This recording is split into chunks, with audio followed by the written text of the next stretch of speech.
Good evening, everyone, and welcome to the end of the week. It is Friday evening in my neck of the woods. Good evening, Schlifty. Good evening, Icarus. Welcome, welcome. So tonight, I am starting the last of the PlayStation 1 trilogy. But it's not going to be the last Resident Evil game I play. We reached Resident Evil 3 Nemesis, which, let me just turn down the game here for a moment, because I know that's in there. Let me just turn you down a bit. So Resident Evil 3, which, this is where the chronology of the series starts getting a little interesting. Because, just a quick recap, you have Resident Evil 1, which takes place in July of 1998.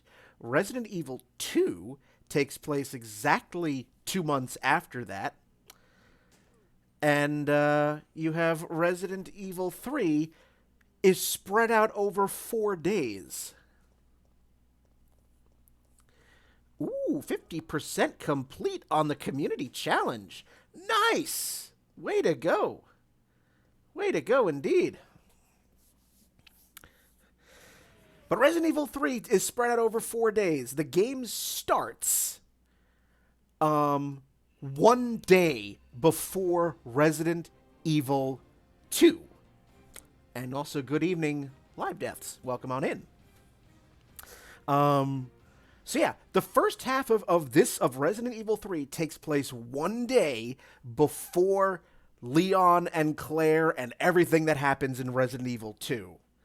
And then after the halfway point of this game, it then picks up into the present and goes on forward. So everything you're going to be seeing this evening, you just have to remember, takes place before Resident Evil 2, and we go back to Jill Valentine. For this. So we get to see what Jill's been up to in the 2 months since the mansion incident. And good evening, Printmaker. I see you there as well.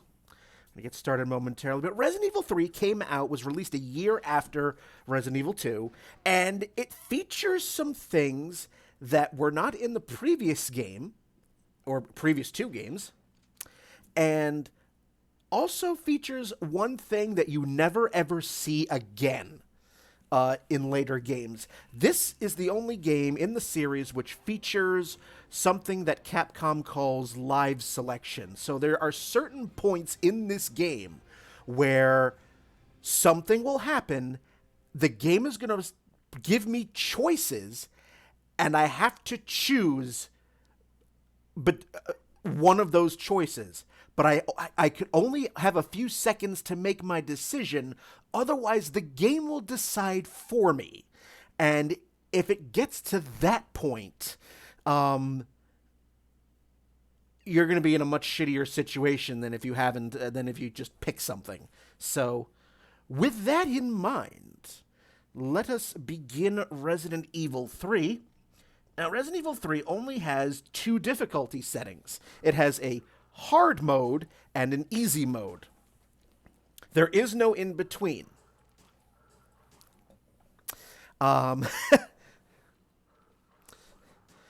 So, hard mode is basically the normal game.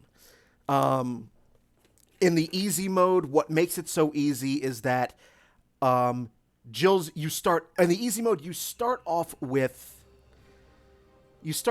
like 4 aid sprays, the assault rifle, the shotgun, the magnum, infinite ink ribbons, and all damage to enemies is doubled. Oh, excellent! Thank you, Schlifty, for letting me know. I was going to ask that. I was going to ask if they had made it there. That's pretty quick. Considering I only mailed it, that is very quick. So those pins got to you much quicker all the way across the pond than it does when I send a package to Canada, which is right next door. But again, thank you so much. So unlike Resident Evil 1 and 2, where we did the easy mode first, and the hard mode second, I'm going to do the reverse for this. I'm going to play the normal mode, with hard mode first. Then the second playthrough will be on easy mode, and we can just go completely apeshit with all the high-powered weaponry. Because also, unlike the previous 2 games, there's only one character. It's only Jill. There's no Jill or Chris. There's no Leon or Claire. It's just Jill. So, since I did playthroughs of all the characters the other way, I'm going to do a hard mode playthrough and an easy mode playthrough of Jill of this game. So, let's start. Resident Evil. I get mail quicker from the UK than from the US. Yeah. It all began as an ordinary day in September. An ordinary day in Raccoon City. A city controlled by Umbrella. No one dared to oppose them, and that lack of strength would ultimately lead to their destruction. I suppose they had to suffer the consequences of their actions, but there would be no forgiveness. If only they had had the courage to fight. It's true that once the wheels of justice begin to turn, nothing can stop them. Nothing. It was Raccoon City's last chance, and my last chance. My last escape.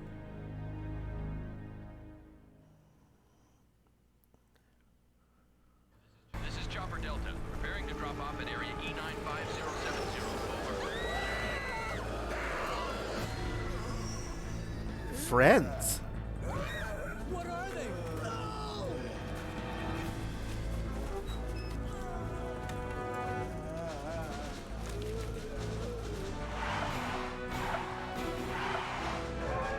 Here comes Raccoon City's finest.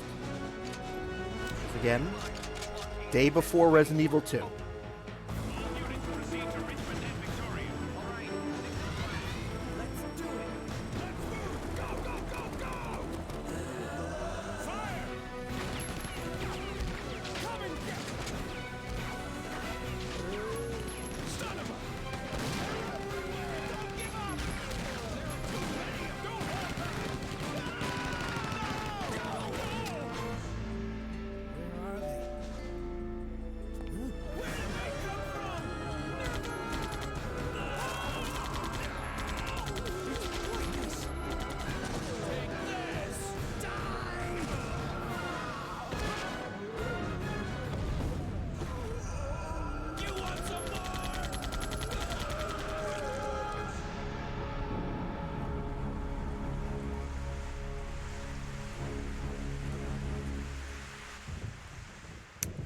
Yeah, just a bit.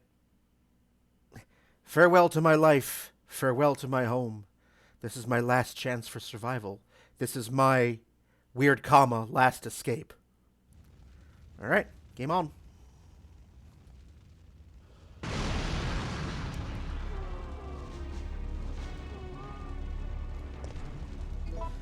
So, menu is very similar to Resident Evil 2. The gameplay is almost the same. And they give you some instructions. They give you, I'm going to use them to clear inventory space. Basically the same basic premise, although with one very important addition.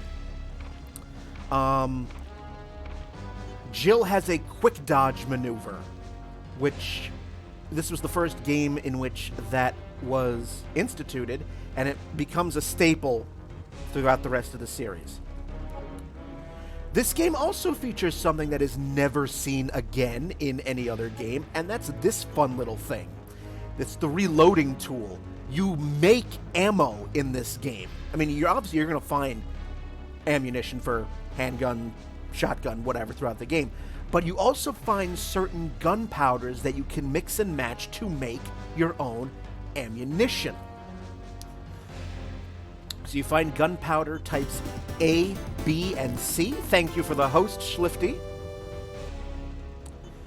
And this little game instructions B tells you what mixing and matching does.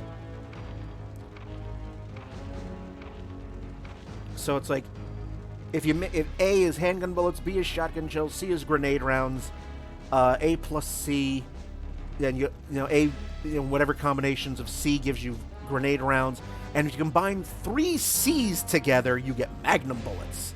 But you can only get C gunpowder by combining 1A and 1B, because that's how gunpowder works. So, good evening, Lemon Bro. And yes, also I love that she's now wearing a very impractical tube top and mini skirt in this game. Right? Like, this is a woman who is a member of the Raccoon City Police Special Tactics and Rescue Squad. What are you doing going through the streets of Raccoon City?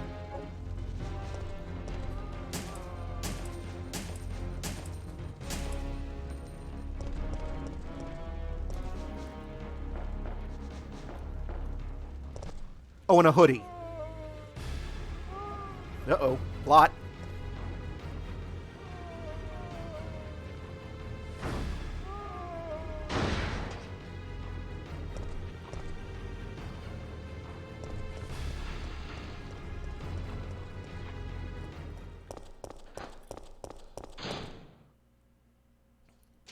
September 28th, daylight.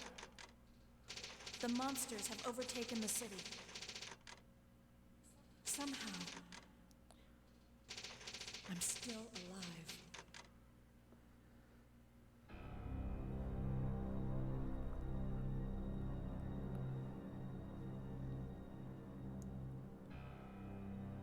Okay, we've got to get out of here. What? What do you think you're talking about? I just lost my daughter out there. How dare you tell me to go back outside? I'm sorry about your daughter, but there isn't gonna be any rescue. We have to get out of here. No! I'm not going anywhere. I'd rather starve to death in here than be eaten by one of those undead monsters. Now leave me alone!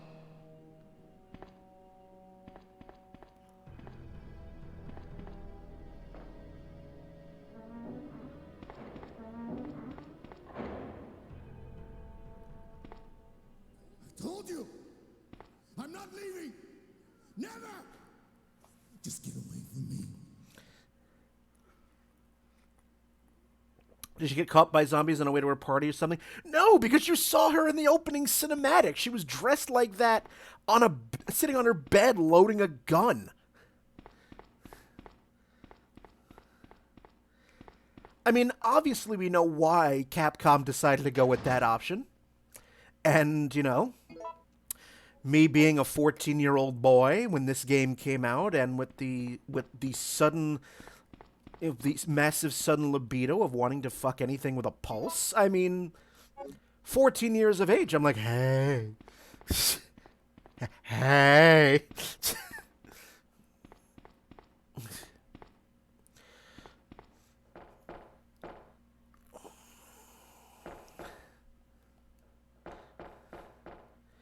Tits out is kind of a bad.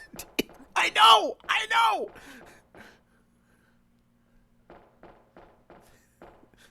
You poison your Y chromosomes.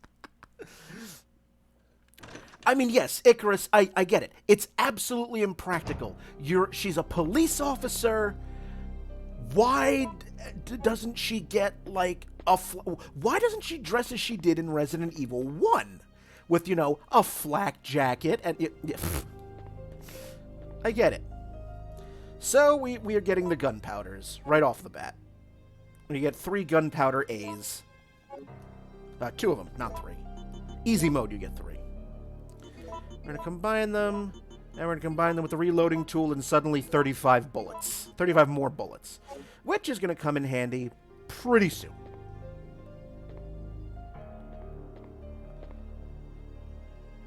We grab the first ink ribbons. Not going to need them yet. Like, they give you the first save point really, really early.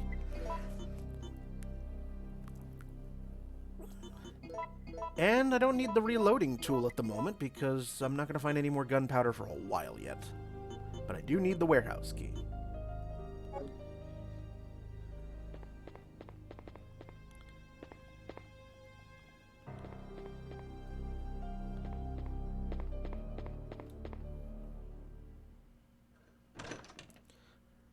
Like, the novelization of this game describes the reason for Jill dressing up like this for ease of movement. And I went, oh, you tried. You tried so hard.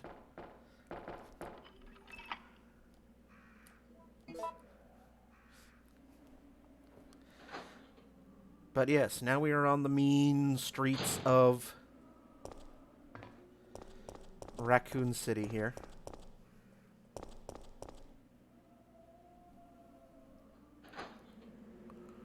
So we begin our journey to get the hell out of the city.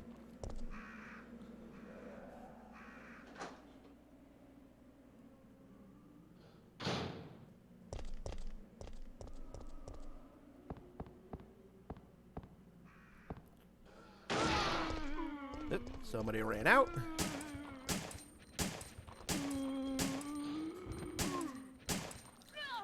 And the zombies also move much quicker in this game.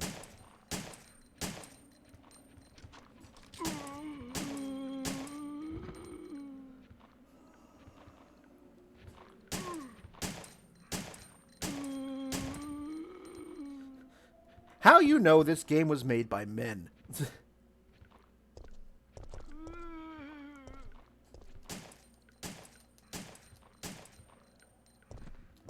Oh shit.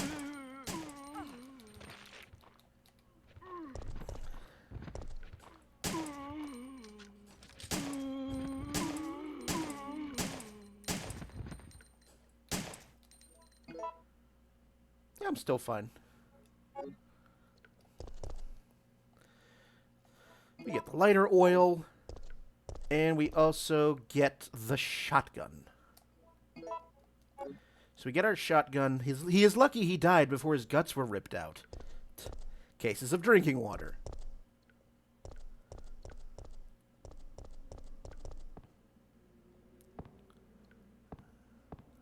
And a couple of herbs in case you,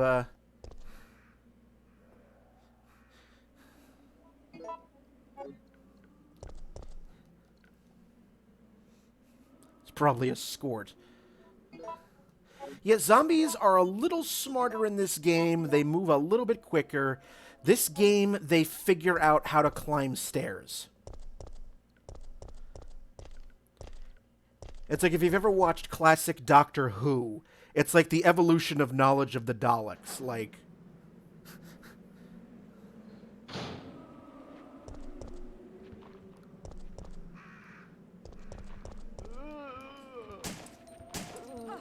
damn.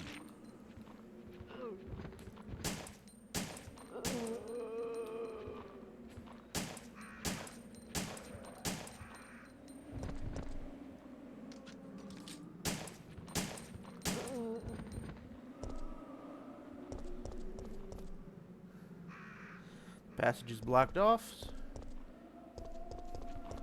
I cannot go this way just yet. It's locked from the other side. It's the blackjack bar.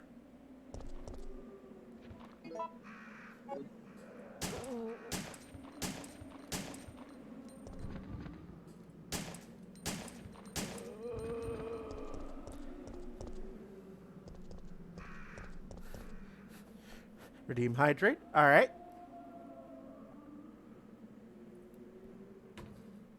Thank you, Live Deaths. Local newspapers are scattered around. The door to the boutique is locked. That's an unlockable that we'll get when we beat the game. This particular door takes us to the boutique, which has special costumes.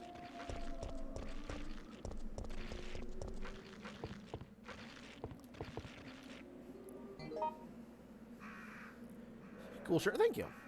So we have found the map, and in this game, areas that I have to go to advance the story are highlighted in blue. So we've got the bar, the sales office. So those are important important places. We will get to them.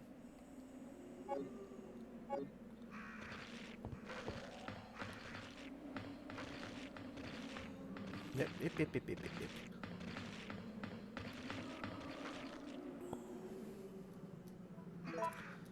Combine, make that a max health herb. So don't really want to be caught dead without any sort of healing item. And I'm surprised that Jill has taken 3 bites and is still alive. And is still fine, I should say. Because if this was Resident Evil 1, she'd be almost dead. Both.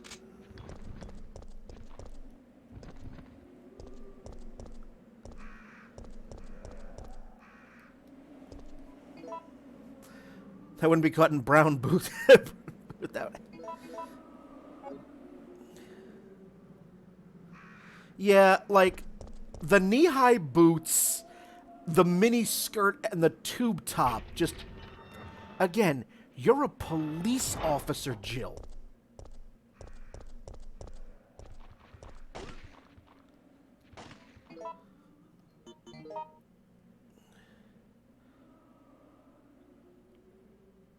Oh, before we do that, I'm gonna unlock that.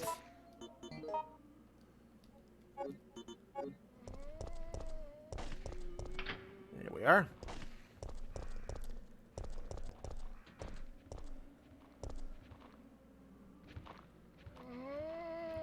Because again, they have figured out how to climb stairs.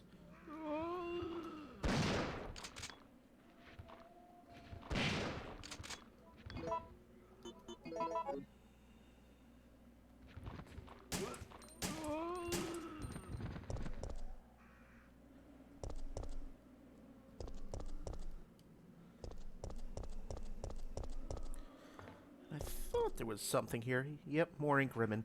Ink ribbons hiding in the trash.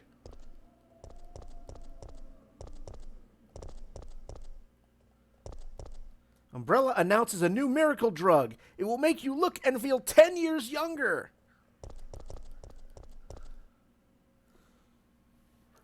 Honestly, I can't judge the outfit on Stone because I've made significantly worse choices of combinations. But this particular outing, I think she could have picked better. Plot! Get away!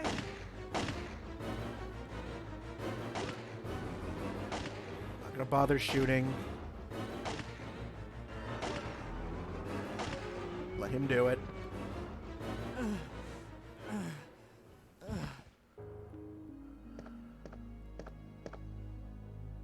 Brad, hang in there. Why isn't someone doing something about this? I didn't know you were still alive, Jill. The police aren't trained for this kind of situation. What could they do? Listen, he's coming for us. We're both gonna die. What are you saying? You'll see. He's after STARS members. There's no escape.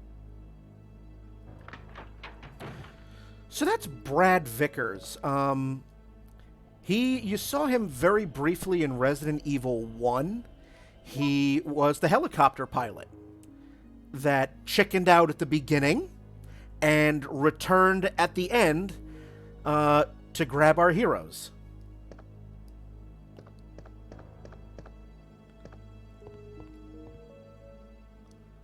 Clock tower postcard. A picture postcard of a clock tower. The following explanation is printed on the backside. A landmark spot, St. Michael Clock Tower.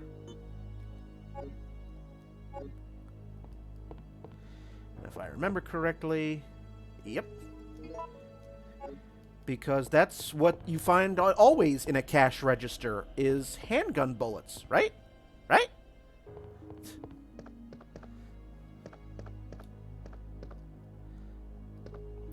And we grab the lighter. There we go.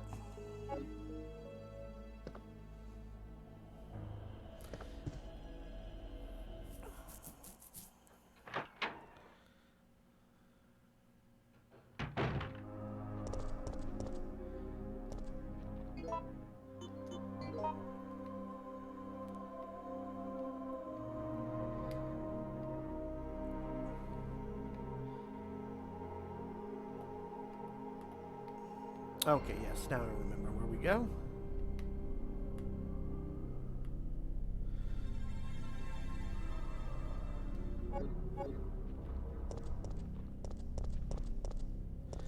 Took me a minute. It's been a while since I've played this.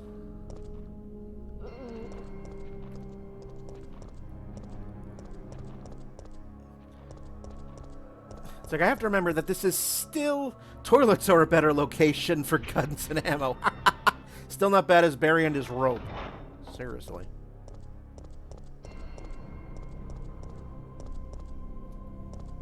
Oh, where am I going? Which direction? That will just take me back to the start of the game. I need to go left that way.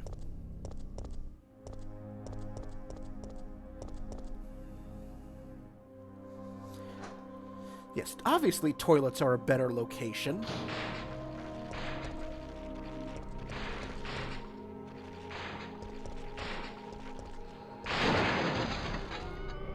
Yep, come back here. Come on. Come on.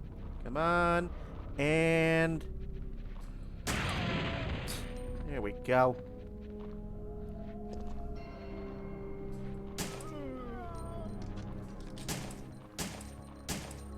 That is also a new feature of this game, explosive barrels.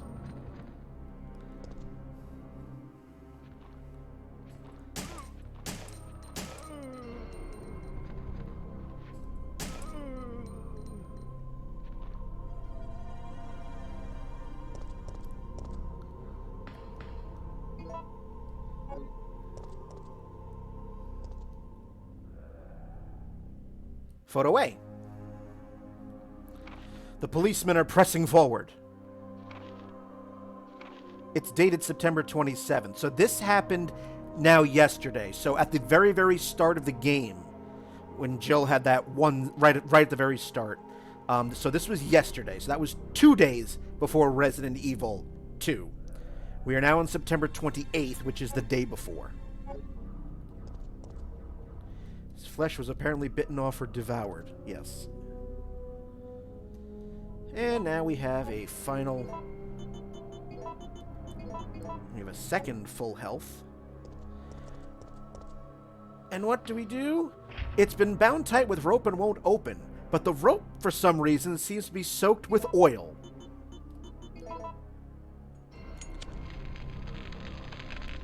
Who designed this village? Who designed this city?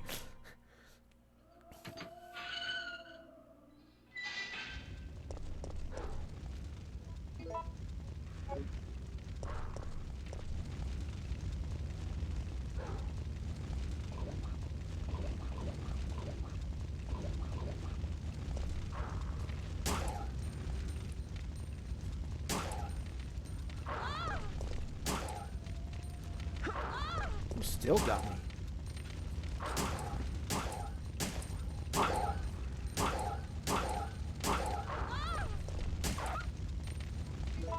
Caution, not bad.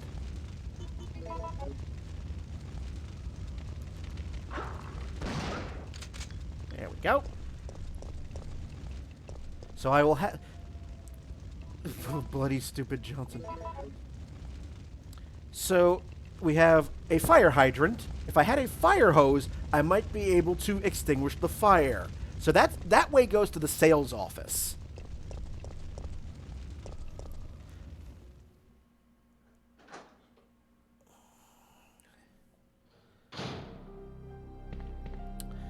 Alright, so...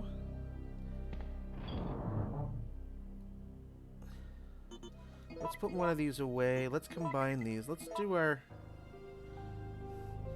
our first save. Don't think I'll be needing the lighter for a while.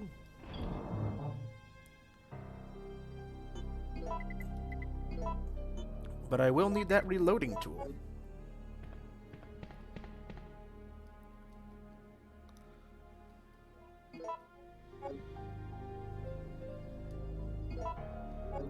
So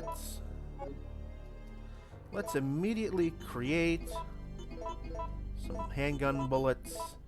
And let's create some shotgun shells. So I'm pretty sure I'm gonna need those.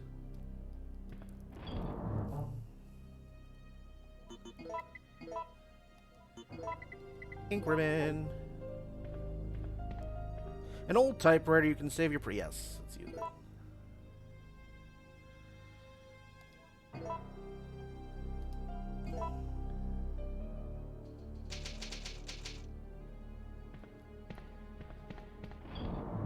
And again, only slightly hurt. I'm not worried. Not yet.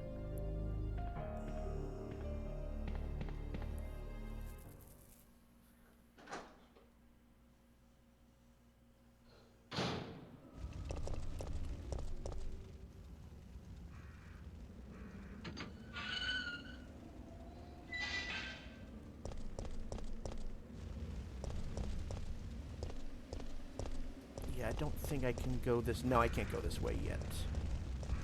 Nope, it's locked with a simple lock, which means Jill's going to get the lock pick in a little bit.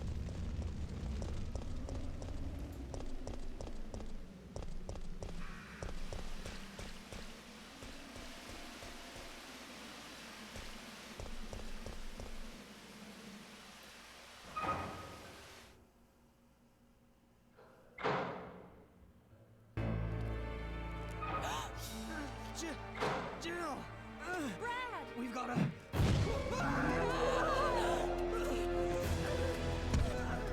Friend!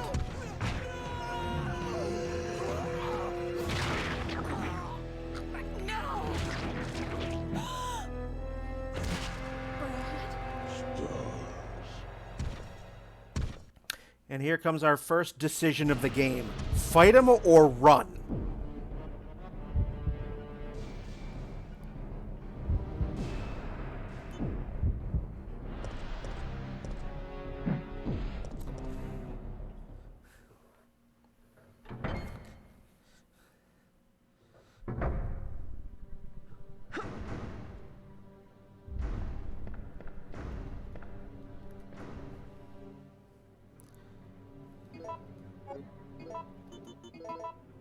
Ooh, I was almost, I'd almost gone down to orange caution there. There we are. Now we're at full.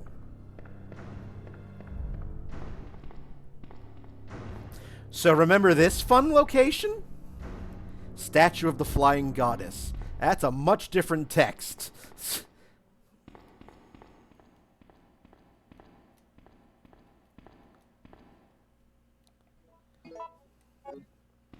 Yes, I will take the 30 additional bullets. It's the police station map. So yeah, here we are. We are back in the police station again. This terminal controls the security system. I don't have a STARS card, so I can't get that at the moment. So because this, again, day before Resident Evil 2. So... you notice that door's boarded up, and the one that had the green herbs over it was also boarded up. So this is my only option.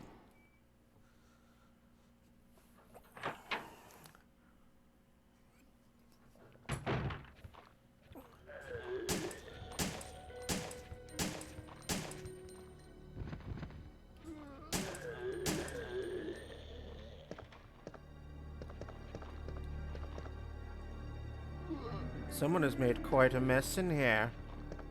And they still have all of the party things out for Leon. Ah.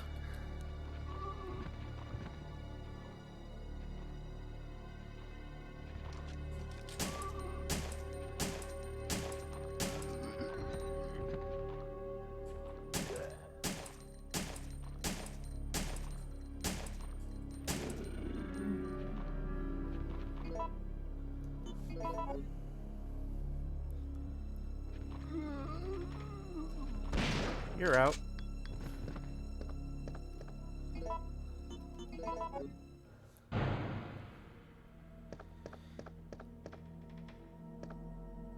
Yeah, I mean, it is still the day before Resident Evil 2, so there's Marvin, passed out. It's RPD Officer Marvin Brana. He's been fatally wounded by zombies. He appears to be holding something in his hand. Marvin's report. September 24th. There are reports of a theft in the municipal building before dawn. A jewel-decorated clock at the main gate was damaged. 2 of the 12 gems that are installed on the face of the clock are missing. Due to the lack of available officers at this time, I have no choice but to suspend the research of this case. Signed, Marvin Brana. September 26th. Based on the autopsy report of a 42-year-old restaurant owner, I have discovered that he has one of the missing gems. He apparently took shelter in the police department about 10 a.m., where he was shot to death within 10 minutes of having developed symptoms. Since the city is currently under martial law, we are forced to suspend this case. At this time, we'll keep the gem as evidence. Signed, Marvin Brana. So if this was easy mode, Icarus, I could have taken on the big hulking friend right there. Nemesis.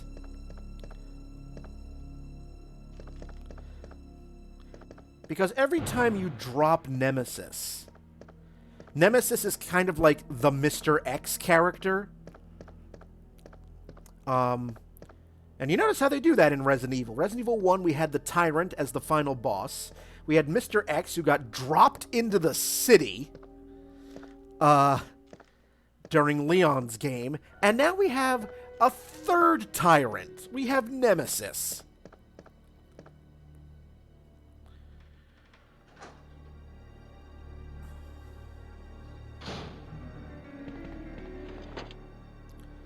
Gem number 1.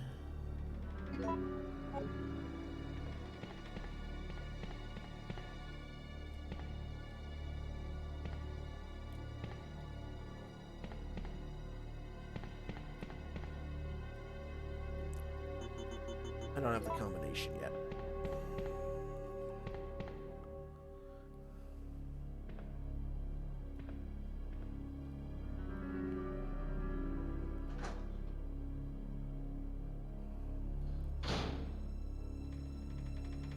Oh, hi.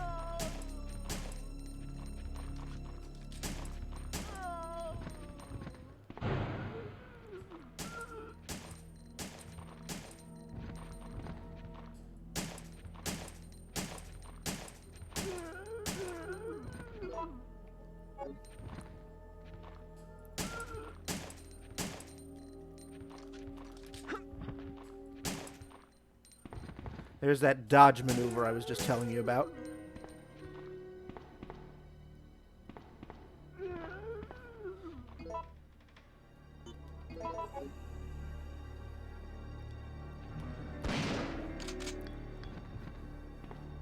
Good evening, Winged, and yes, the good old zombie sound effects.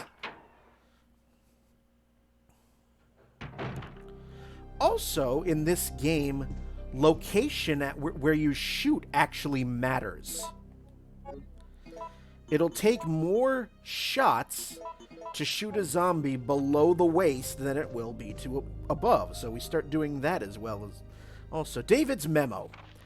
My sanity is at its end. I still can't believe this is happening. We lost another man yesterday, Meyer, one of our better marksmen. He saw me panic once we were overrun by the zombies, but he came back to save me. But when the time came to return the debt, I ran. I can still hear him calling out my name. I can still hear the screams coming from behind, the sound of his flesh being stripped from its bones. I was afraid. Terrified. It's the 27th. The fight to stay alive continues. I took out several zombies who managed to break through the barricades. Now I'm cutting through the chill with whiskey, unloading my Mossberg on anything undead. That shotgun's become a close friend of mine. I've blasted many a zombie into fertilizer with it. We lost 13 men as of yesterday, and in 3 hours we'll bicker over trivial things in the meeting room. It's a total waste of time. When I finish this bottle, my old friend Mossberg will be turning one last body into fertilizer. Peace at last. I can hardly wait.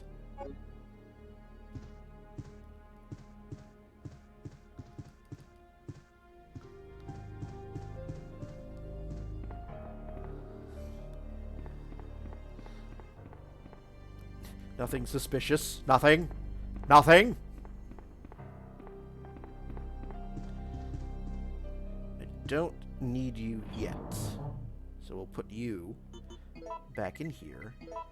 And we'll put you back in here.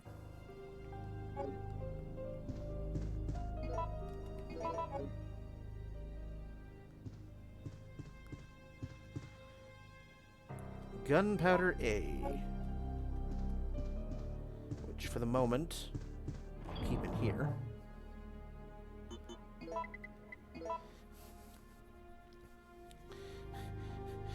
Good evening, Calabungos. Welcome. Welcome on in. Playing some classic Resident Evil here. Resident Evil 3 Nemesis.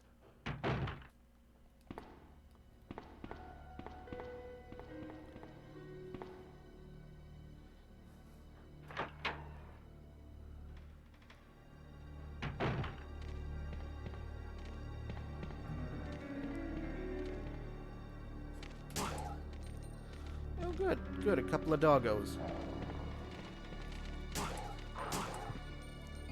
Alright, nope. Nope, we're gonna fix that right now.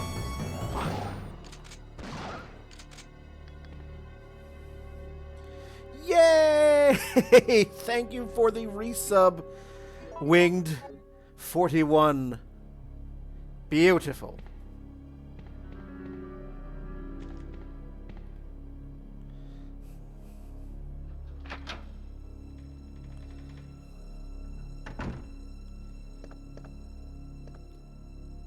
More ink ribbons. I mean, this is where the game's going to really throw a bunch of them at you.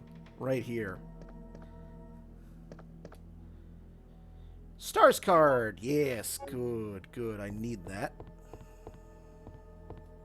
It looks like an operation map. I mean, yes. There's nothing you can do with that is specifically meant for those who have played Resident Evil 2 and who know that a jewel is hiding behind that painting. It's specifically telling you you can't do a damn thing with it.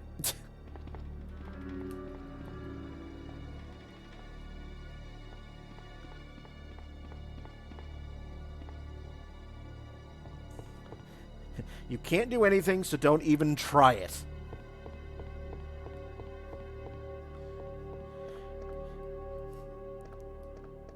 Capcom saying, if you do, you'll fuck the timeline up.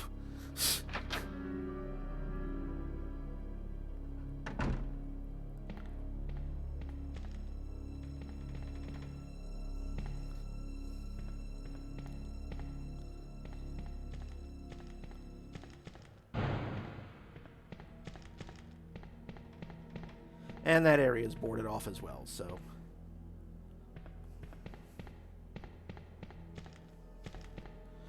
We have the stars card now, which will give me the combination for that that one place in the evidence room.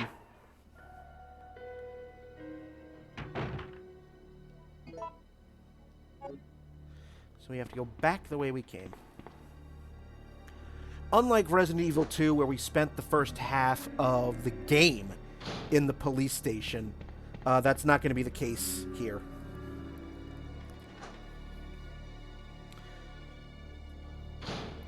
In fact, we're getting pretty close to being done with the police station portion. You're not here for long. So when I first played this game, I'm like, wait a minute, is there going to be a redux of Resident Evil 2? No, no, no. Again, you're not here for long.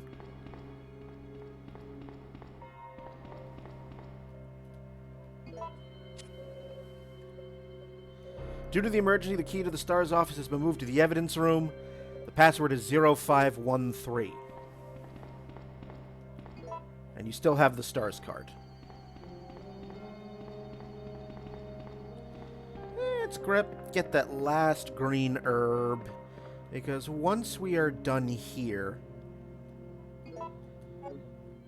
Once we are finished with the police station, we are not coming back, so...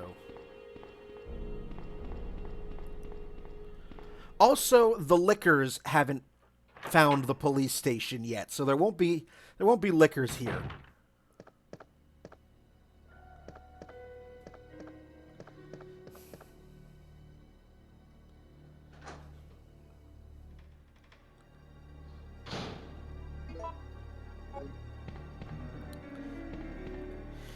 In fact, there are no lickers in this game at all. There are other beasties, but no lickers. So that'll make you a... Resident Evil 3 is a classic childhood Omega game. Sorry for my English, I'm from Kazakhstan. No problem. No problem. I understood you. Welcome on in. This is a classic. For many, many, many years, this was my favorite Resident Evil. I got so good at this game when I was a kid that I managed to get this down to a point where I could beat the game in under 90 minutes. That's how often I played this game. Baby's very, very early tepid attempts at speedrunning.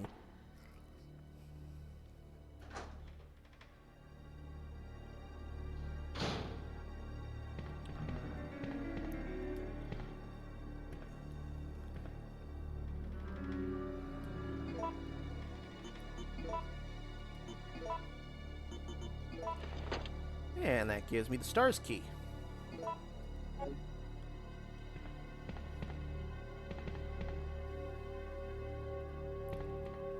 Also, at the end of the game, when I beat the game, it unlocks a mini game called The Mercenaries, which is a lot of fun. I will definitely play through some of that on stream for you. And when you play The Mercenaries, it's a mini game. You get a score, which convert to points, and those points carry over in between playthroughs. And if you gain enough points, you can then unlock unlimited ammo for all weapons in the game. So I had done that, and that was how I could beat Resident Evil in under 90 minutes. Because when you have unlimited Magnum ammo or unlimited rocket launcher ammo, the game becomes really, really hysterical. Man, I played it and was yeah. Really?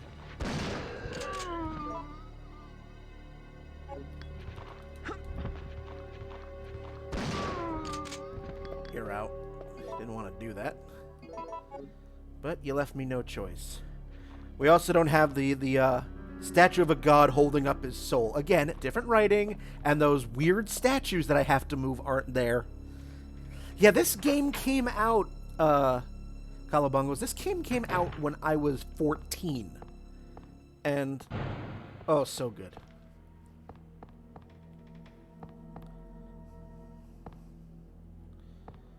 Oop. Yeah, I'll take you.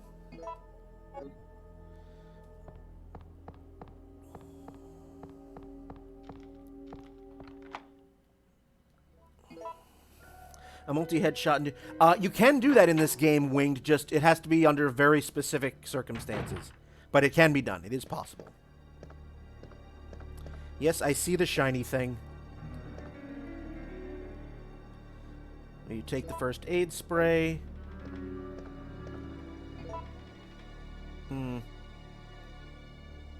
Starting to think I shouldn't have picked that up because in here is the Magnum. So I used to translate because I know English very much. So anything it was crooked, forgiveness. No problem, Kala. No Calabungs. That's no problem at all. Yeah, I have to go back to the item box because that is the important thing that I need to take that will finish the police station. But I don't have room, so I need to make some room.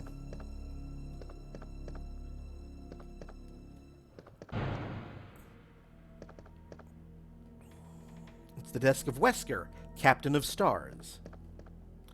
There are various trophies. One of them reads Marksman Contest winner Chris Redfield.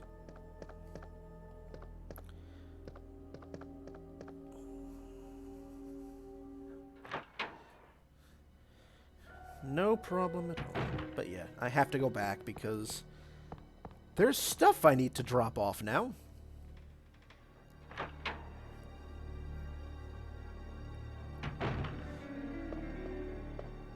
But there is an item and plot that happens in that room. And, once I do that, we are done with the police station. And can move on to bigger and better things. So if you're joining me this evening, watching me play, thank you so much. Thank you so much for joining me. Glad you can spend some of your Friday with me. You're going right back. You're going back. Magnum, nope. Don't need you.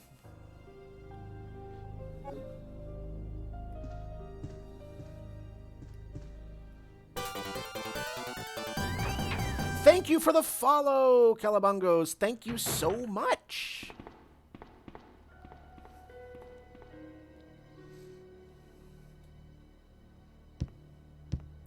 Don't think we're going to finish this game tonight, but we'll definitely get through at least half. Because unfortunately, I think this Resident Evil, I think, has the dubious distinction of being the shortest.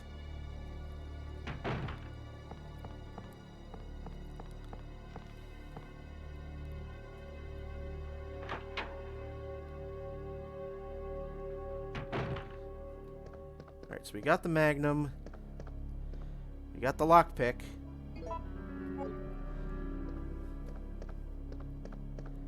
A large communications device. It's out of commission. I can't send any messages from here. It's the desk of Rebecca, a rookie member of STARS. The lockpick is on Jill's desk. It's the desk of Chris, a STARS team member. Its disorganization probably reflects the owner's personality. And that's all there is in here.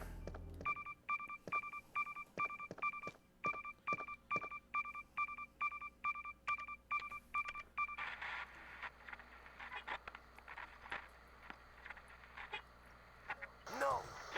Come anyone. Our platoon is cut off. No survivors found. This is Carlos. Send in support immediately. And that's it. Somebody named Carlos is radioing for help.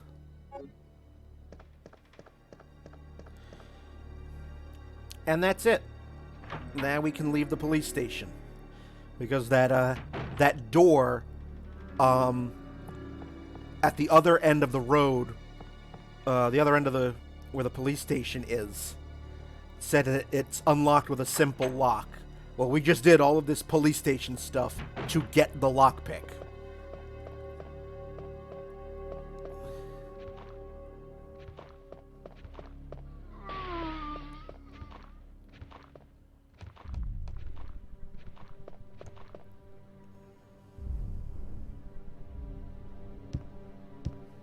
What a good soundtrack. Yes. Yes, indeed. Hello! Guess who just burst through?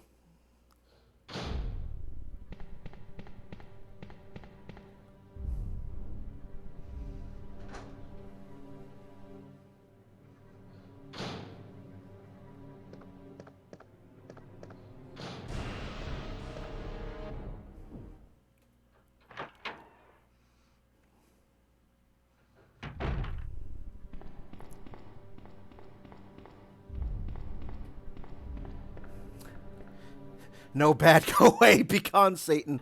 Oh, well, you know, Icarus, I regret to inform you that he's going to pop in again and again from time to time. Just Just letting you know. I don't want to give you any sort of false hope, so I'm going to level with you right now. That's not going to be the first time, or the last, this is going to happen. Get thee behind me and don't push.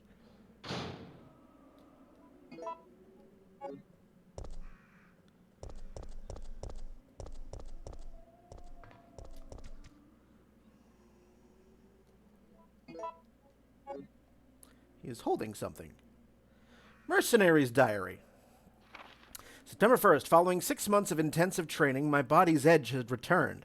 I was a good soldier, but they ordered my execution with no reason given. I was tortured and forced to give a false confession. But on the morning of my execution, a miracle happened. The company had helped me out, giving me a second lease on life. September 15th, I ended my vacation short and returned to the HQ office. It looks like my UBCS unit's been called into action. Umbrella maintains its own paramilitary unit to counter corporate terrorism and VIP abduction.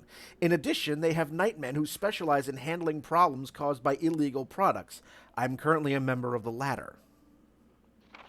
September 28th. Dawn's here, but we're still slogging through this nightmare. There are no provisions of any kind here. The undead walk the streets, feeding upon the flesh of the living. Given the choice again, I would have rather been executed. Death Row was a heavenly asylum compared to this place. I've chosen to pull the trigger myself in the hope that my dead body won't come back to life.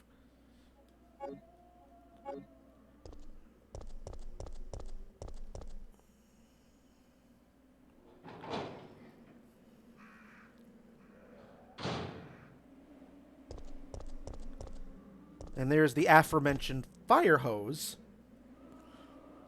but it's currently fixed with bolts.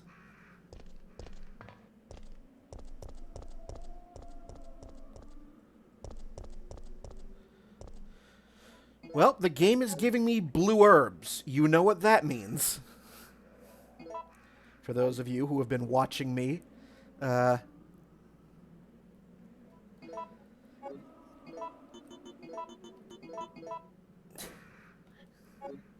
remember the filthy pirate fart of this game who I played in my childhood. Ah! Are you talking about the mercenaries?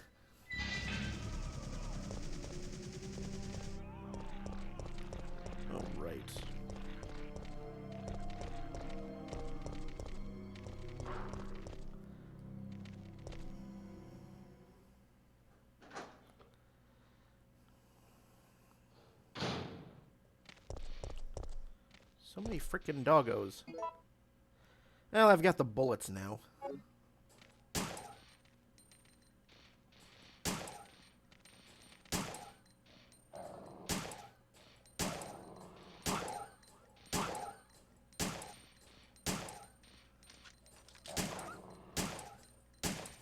Oops.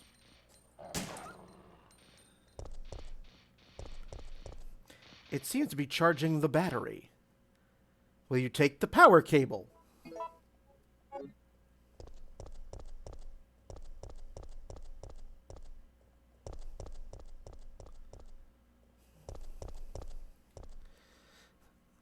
The dogs make really weird sounds this time. A little bit, yeah. And it's a save room. And yeah, it's been a half hour since I last saved it, so yeah, sure. Power cable I'm not going to need for a while. I know where that goes. Lockpick I won't need for a while. That, I know where that goes.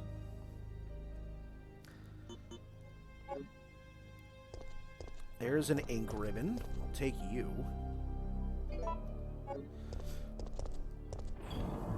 Like, on easy mode, you're given an infinite amount of ink ribbons. And I'll save it here in just a moment. But, man, you really do not need all that. Am I playing this game for the first... No. I'm not playing it for the first time. This is probably like the billionth time I'm playing this game. No, what I'm doing is, this year, the Resident Evil series, the whole series, turns 25 years old. So I'm playing the main games as a sort of little celebration of 25 years of Resident Evil. So I played previously Resident Evil 1 and 2. And so now I'm on I'm on Resident Evil 3 now. When I finish this game, the next game will be Resident Evil Code Veronica.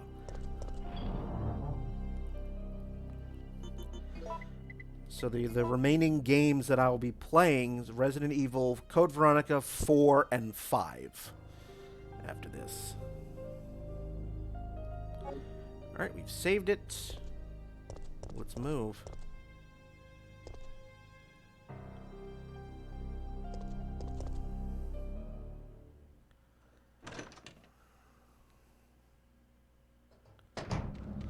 Jesus! Alright, alright, alright!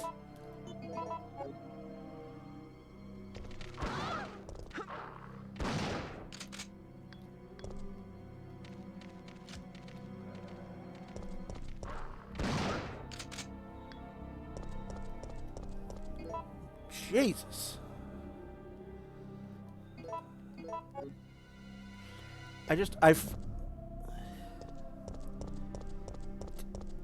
Yeah, I don't know.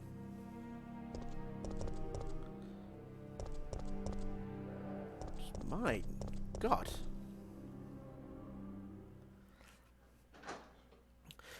Like, I'd forgotten just how much they pile the dogs on in this game.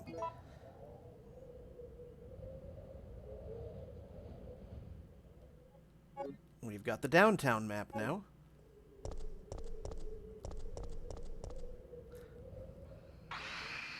New enemy!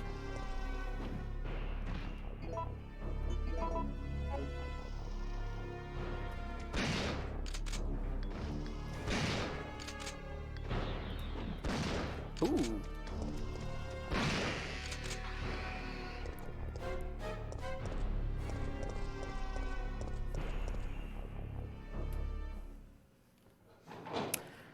I have never played the remake of this, I've never played the remake of this game, of Resident Evil 3. I have it, I've never played it yet.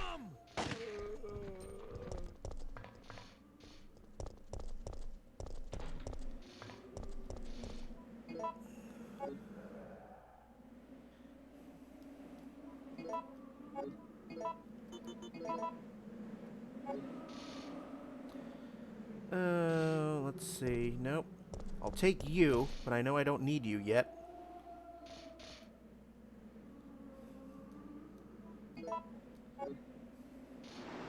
Oh, right.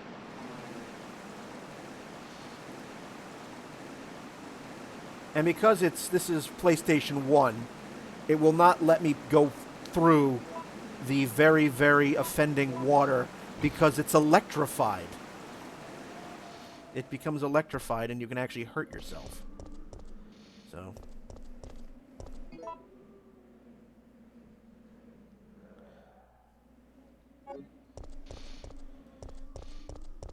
Before I do that,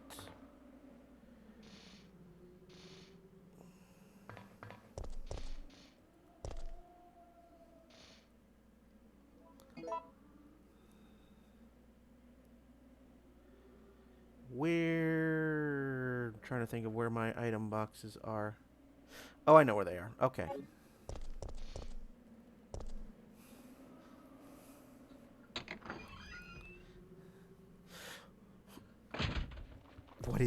What is that? That is a Hunter Gamma. It's another flavor of Hunter.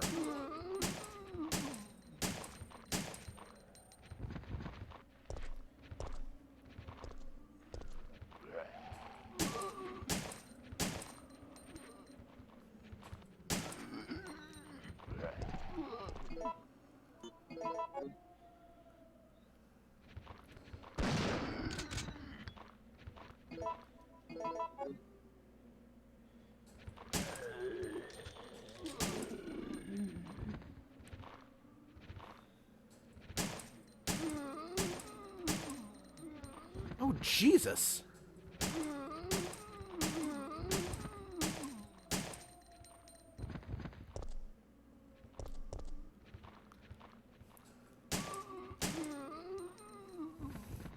Tell it I hate it.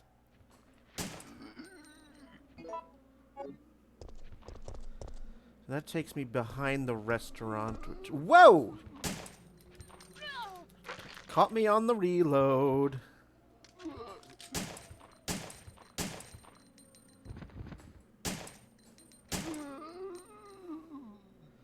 And I'm in pain. Alright, well, let me grab that last herb.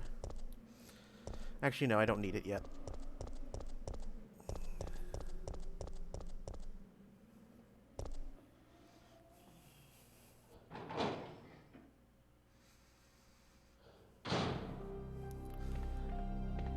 And here we have our friend, a rusted crank, which I will not need yet.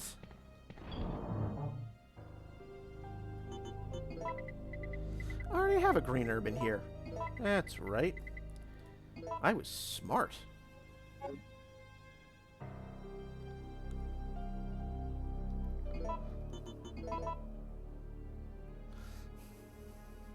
Is this the original PS1? Yes, but I am playing this on a PlayStation 3.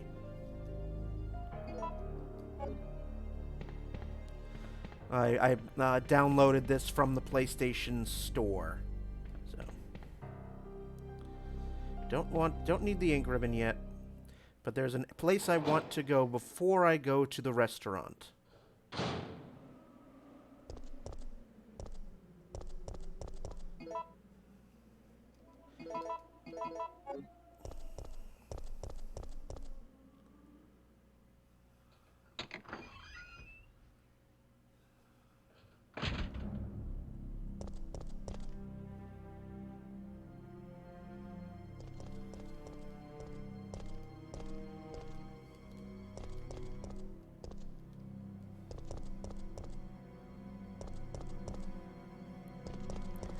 And that is the press office.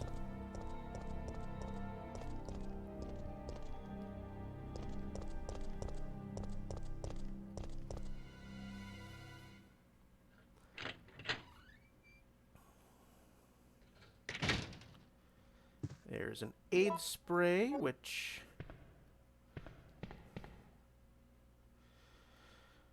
Damn. Okay, you know what?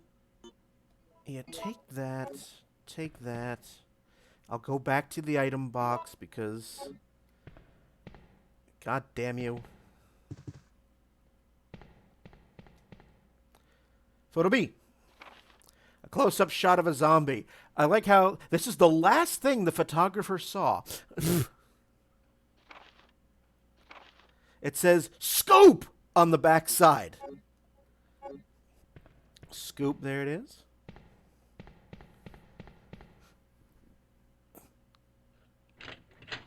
A close-up of a zombie, and the zombie didn't attack you?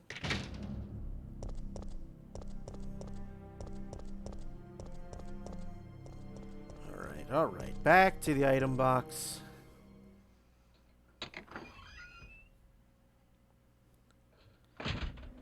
Like, I had forgotten just how freaking liberal this game is with the ink ribbons. In childhood, it was always scary from the appearance of Nemesis. Yes. Yes. The first time I played this game, and probably the second time I played this game, I very just nearly crapped myself from fear.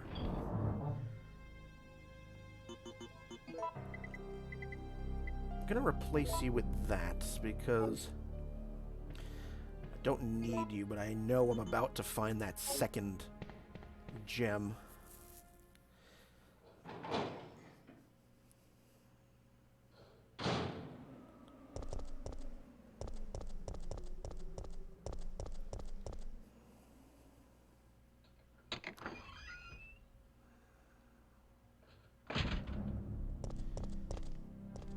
So let's put that first one in here. Since I'm in the neighborhood. Yes, I know, because I need 2, you idiot.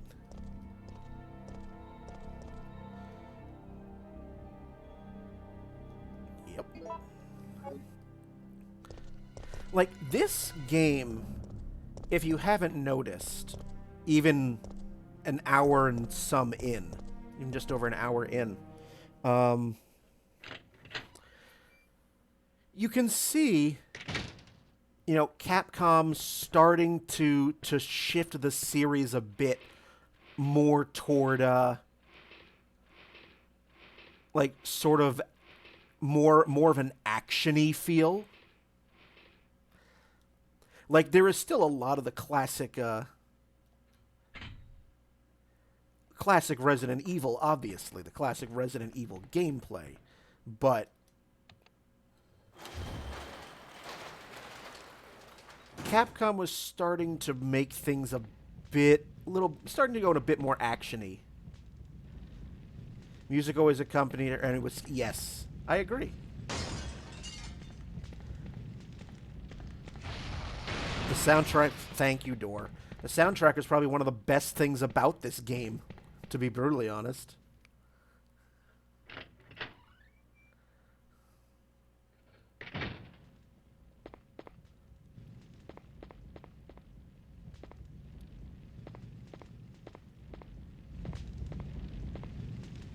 Hey, Where am I? relax. You're fine. If you say so, but my head feels like it's about to explode. Anyway, name's Carlos. Glad to meet you, lady. Jill, Alpha Team, RPD's STARS unit. Who do you represent?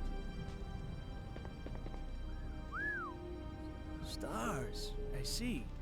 Well, I'm a member of the Biohazard Countermeasure Force sent by Umbrella Incorporated. Sent by Umbrella? Hey, don't look at me like that. What did I say? Do you have a problem? Oh no. It's him!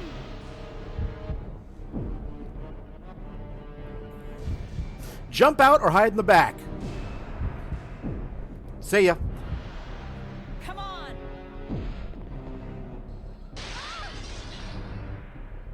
Ow, that killed. Just so you know, I'm not into that pain is pleasure thing, okay? Just deal with it. That thing wants me dead. We've got to get out of here!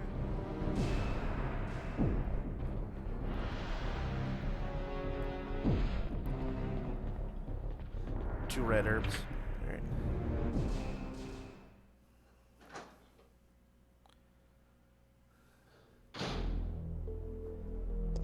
Wait. I have to ask you something. I know. You want to ask me out? All the foxy ladies love my accent. It drives them crazy. I have to know. Why did Umbrella send you here? Because we're on a civilian rescue mission. Oh, you're full of it. They're the ones who caused all this in the first place. Look, we're just mercenaries, hired hands. Do you really think the master would tell his dogs why they have to retrieve the stick he just threw? Listen, if you want answers about Umbrella, you're asking the wrong guy. Believe it or not, we are here to rescue civilians. If you can trust me, join us. Think about it.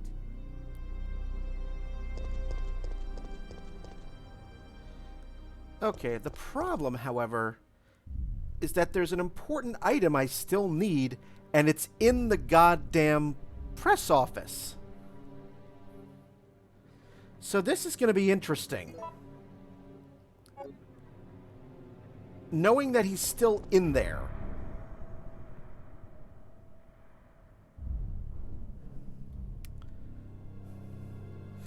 Alright, well, I have to go back in. I don't have a choice.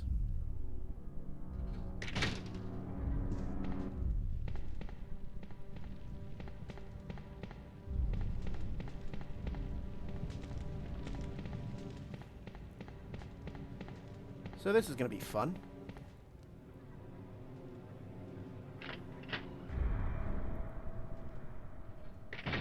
Yep.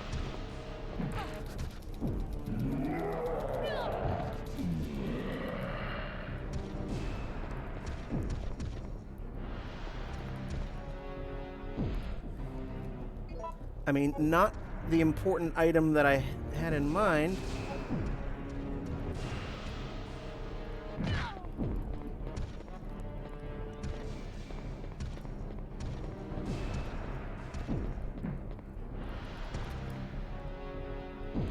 Yeah, I'll read that later.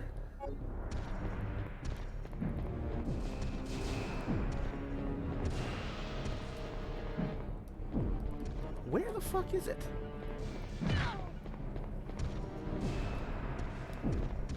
All right, I have to look at something here. Hold on.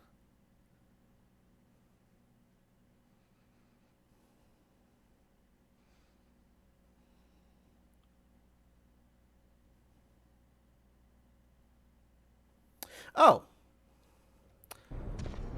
I made a grave miscalculation.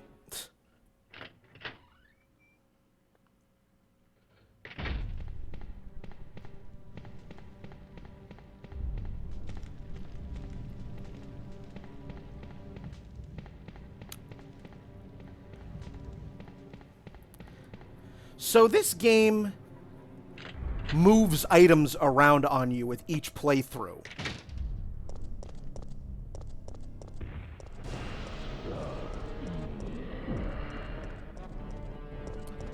So if I didn't... Yeah. I know where I fucked up.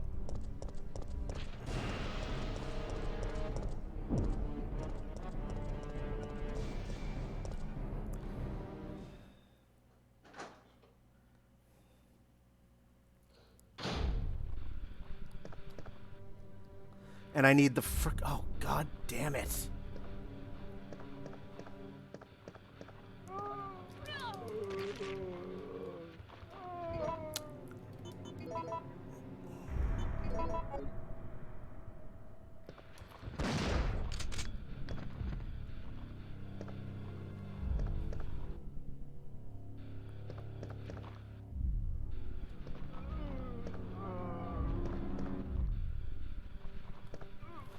Hold on.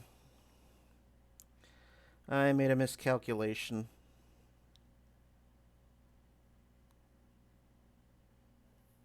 Yeah. I did a dumb.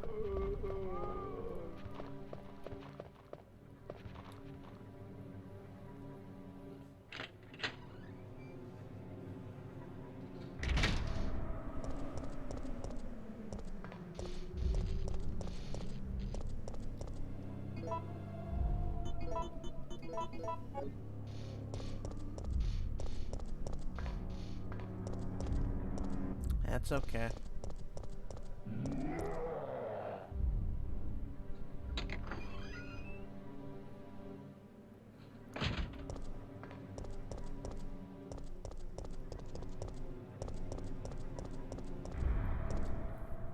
So I had forgotten that I could either meet Carlos in the restaurant or the press office. And regardless of where you meet him for the first time, Nemesis shows up. Either whether it's in the press office or the restaurant. The thing is, if you meet him in the restaurant first, that second gem I need shows up in the press office. But because I met Carlos in the press office first, the gem shows up in the basement of the restaurant. So I went about this entirely in reverse. I had forgotten that the emerald, or the second gem, moves based on where you meet Carlos. That was my mistake.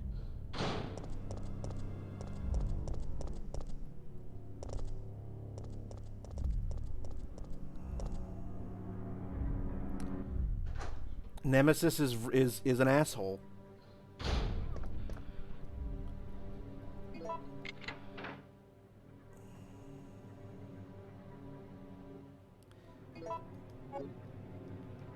Plain and simple.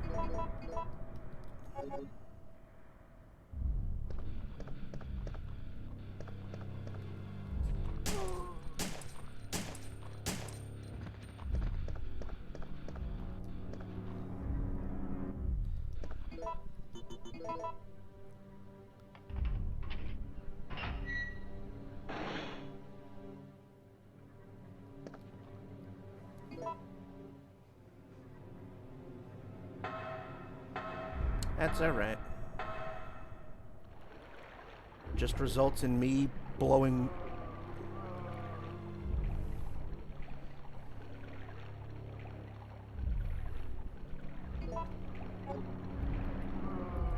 Get off me. That's all I need down here. There's nothing else.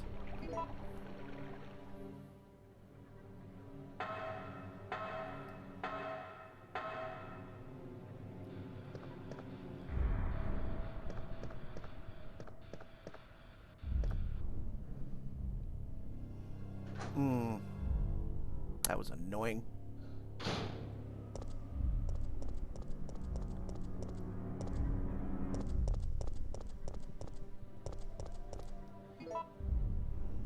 Yeah.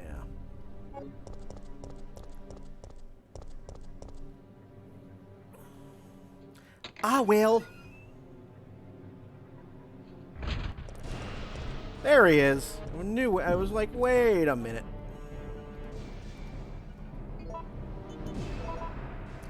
Anyway, Icarus, you had asked what the fuck is his deal. Well, Brad sort of explained it at the beginning. He's going after STARS members.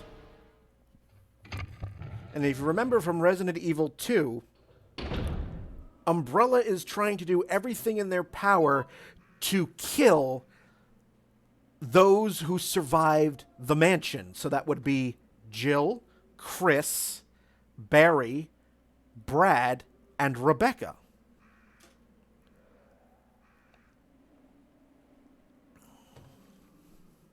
So they made a tyrant.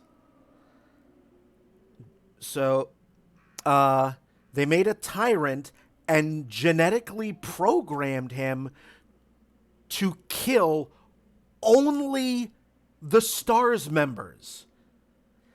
So if you've been listening to the audio, every time he sees me, he utters STARS, because that is what Umbrella programmed into him. His sole purpose is to kill the remaining STARS members. That's how he got Brad in that early cinematic just outside the police station.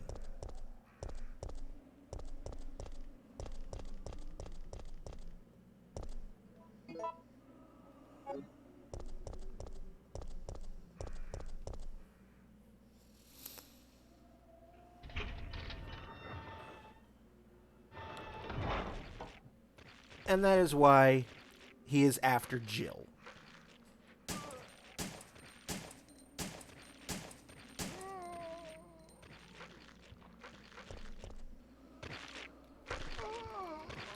Oh, you got me on the reload. I swear, that's like half the reason why I end up dead in this game.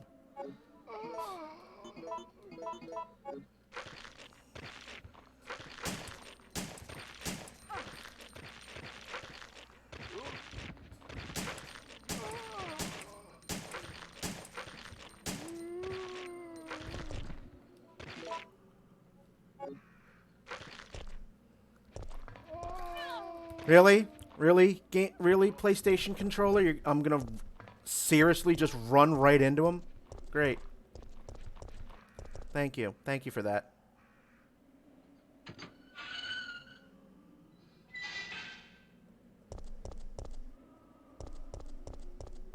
Thank you, gorgeous tank controls.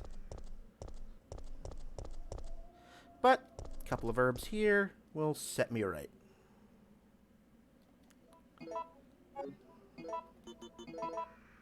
There we are. I'll take you for safekeeping.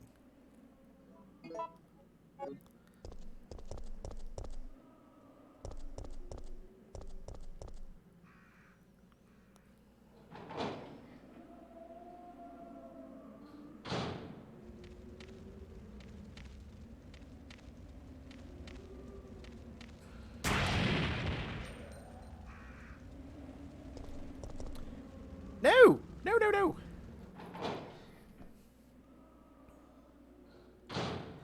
I think there are more zombie dogs in this game, actually, than in the previous 2 games combined.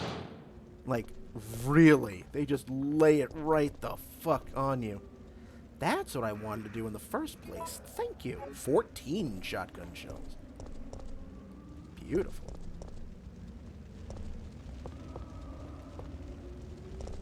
I think there's at least... Yep. There's another... One more doggo. On fire!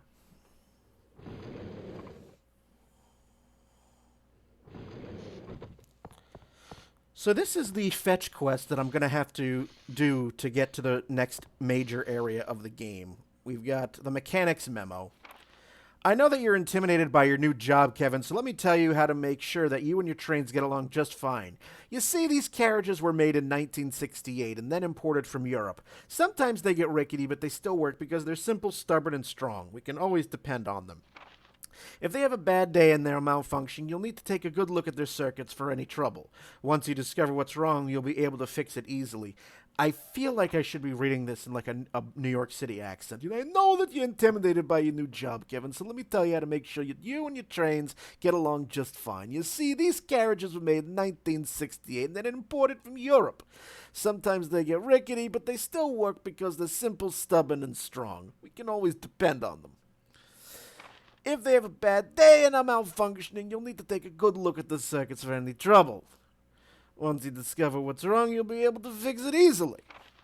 I'm sure that you'll be able to avoid these little nasty malfunctions if you check the parts every day. These old trains will surely have problems if you don't remember to check them out. Just remember that if you need to replace anything, you have to choose a suitable part.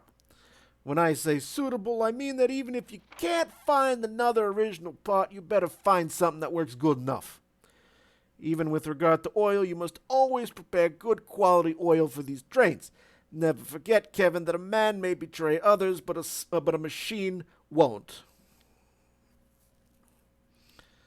A man chooses, a slave obeys. I almost said that. So, I need 3 parts to get this train up and running again. I need a power cable, I need a fuse, and I need some oil. So, boat plot. You're one of the survivors from the rescue team, right? I just ran into your teammate, Carlos. How did a girl like you manage to survive? Hey, I'm no ordinary civvy. I'm a member of STARS. Stars? You mean the RPD Special Force Team? I'm not evil. Is someone wounded back there? I'm not evil.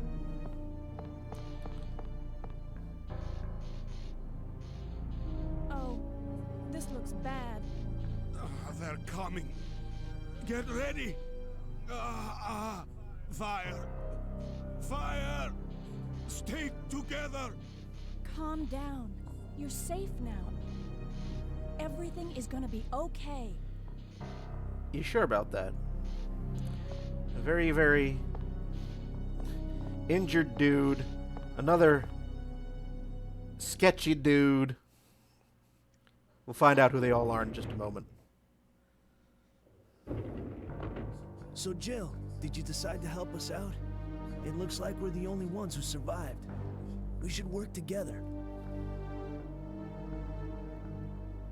No, we can't trust her. Why? But Sergeant, we need her help.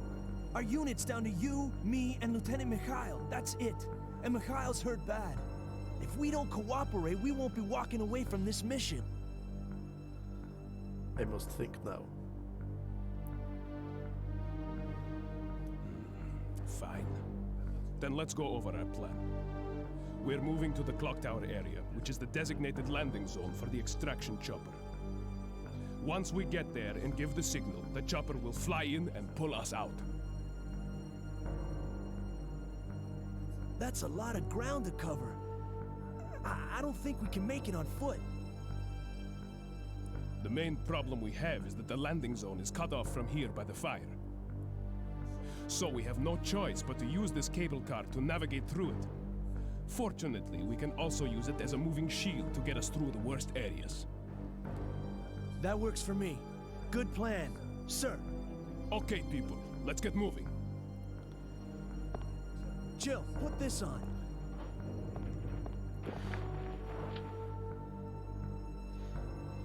So, Carlos giving me that side pack just increased my inventory. I now have 10 item slots instead of 8. I got a side pack. And I have the wrench, which I can get that fire hose thingy out of the way. So, that said, giving Barry's sketchy behavior a run for its money, they have a good Russian accent, yes. So we have the gas station, that area, which, well, that's locked. I passed that on the way here. And then we have the substation, and then we have the sales office uptown.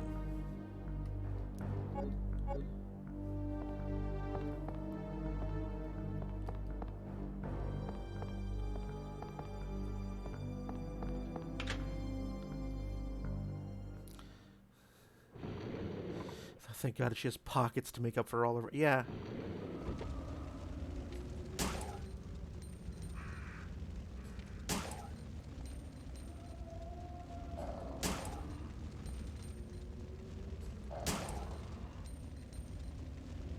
I'm going to be coming back to this area pretty frequently.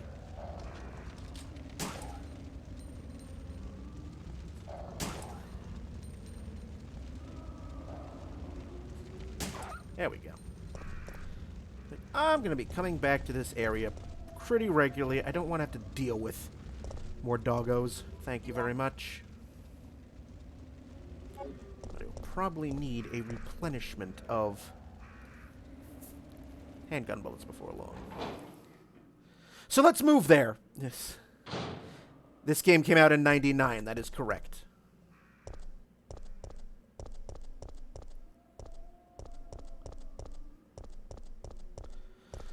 So the first thing we can do with the wrench, and it's going to be the... Actually, yeah, it's the only thing we can do right now,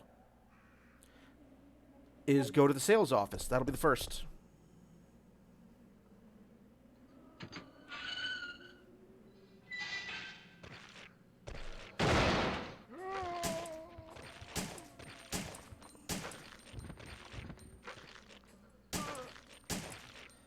Alright, well, you're both getting up, so...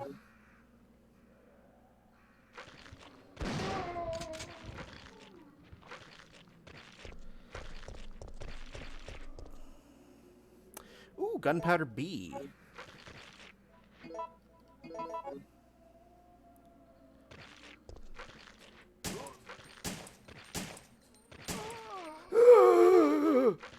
Yes, please.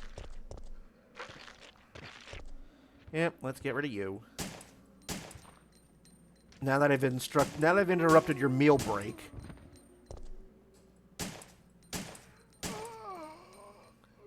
Your union-sanctioned meal break.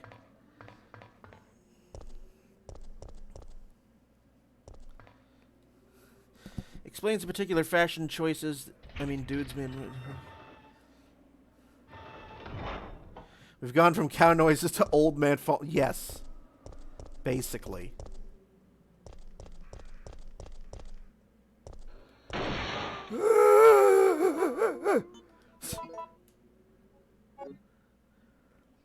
Give me my Geritol. Oh, I almost had it. Ooh, I got 2. No, I got 3. I got 3 in that pass. Nice. 3 headshots in 1.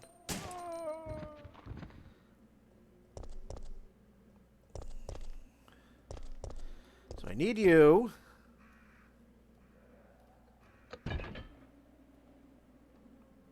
need to take that statue so I can get this statue. Yep. Like I told you, Winged. I told you it was possible. It requires pressing up at the same moment. It requires pressing up the exact same moment you fire, and it has to be a very light press of up. It can't be a full press. Alright, another half hour's gone by. We'll save it again. Because the sales office is going to have a little fun. I really don't think I'll be needing a lockpick again. However, the wrench I need, I'll put this green herb back for the time being. That's about to happen. You know what? I'm pretty good on shotgun shells for the moment, so here's what I'm going to do. I'm going to take our friend the reloading tool. I'm going to take gunpowder A and combine it with a B to give me C, because magnum bullets are going to come in handy later on.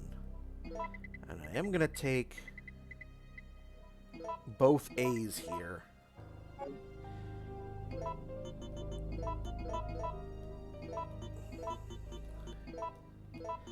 As I could do with a little replenishment.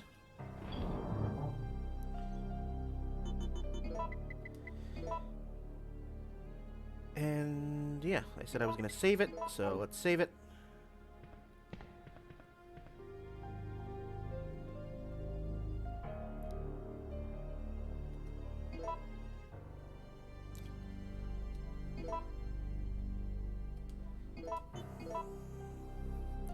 Because I'm not playing this game for rank.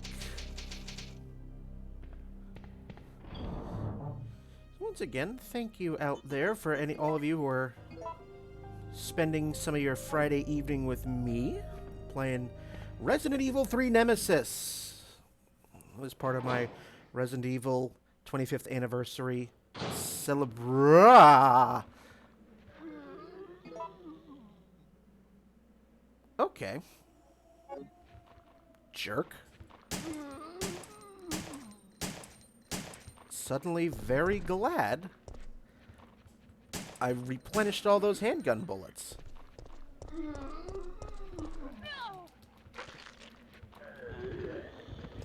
for the love of fuck.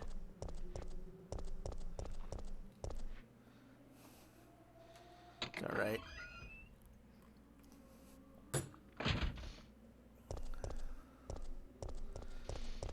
Like, I come out of that save room, and suddenly there's a jillion zombies there. Thanks. Thanks, Napoleon. Oh, green herb.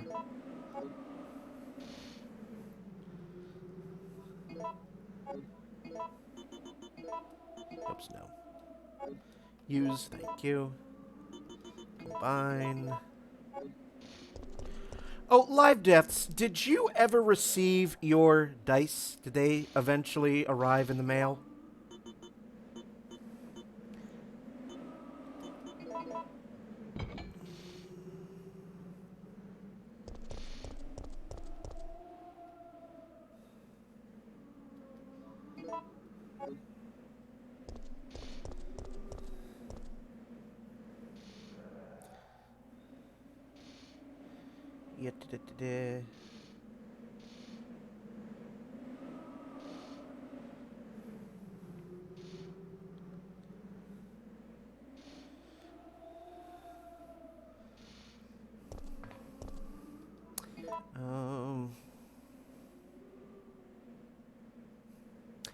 I didn't think so, but I'm glad. I'm hoping you like them.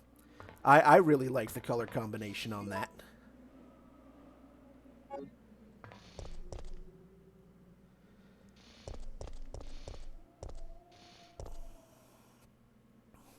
No problem. That means everyone got their stuff. Excellent. I'm glad they all survived the Postal Service.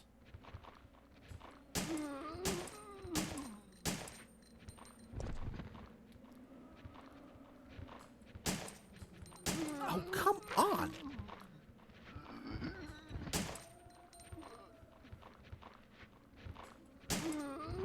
Stay down. Yeah, I know. Yeah, I know. Here we go.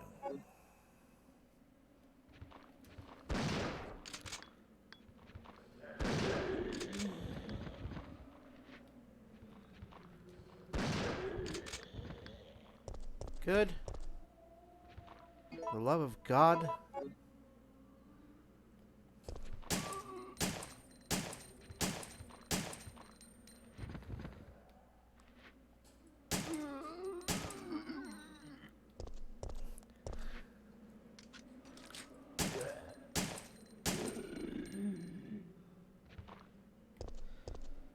Okay.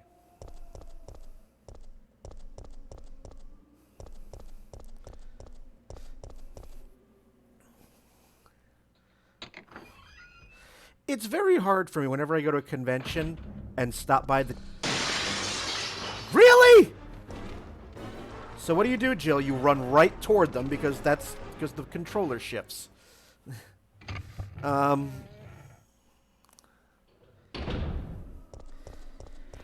I go to a convention, it's like I don't want to blow all of my cash at the Chessex booth because there's so many colors.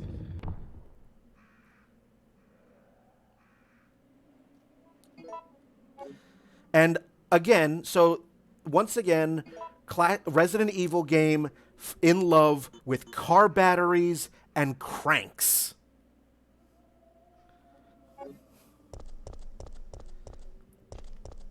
And I know exactly where that battery goes. Which means I should probably take out my blue herb.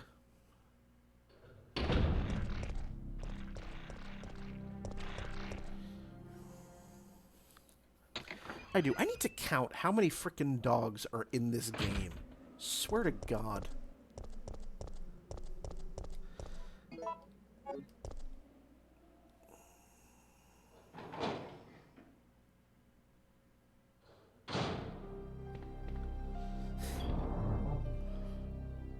So I'm about to use the battery.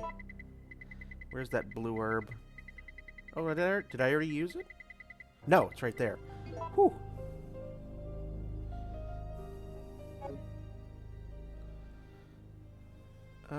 Do I need the wrench soon?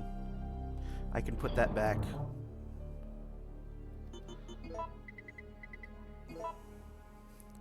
Commander Warthog. I mean, name a horror game without cranks and fuses. Good evening. Good evening. Welcome, welcome.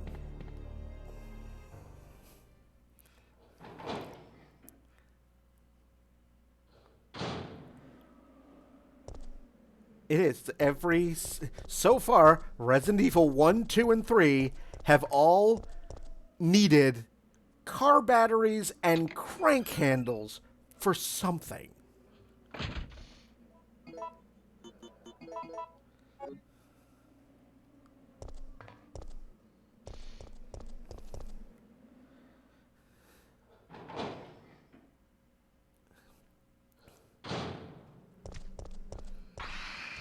I mean, Nemesis was already following me from the word go, so...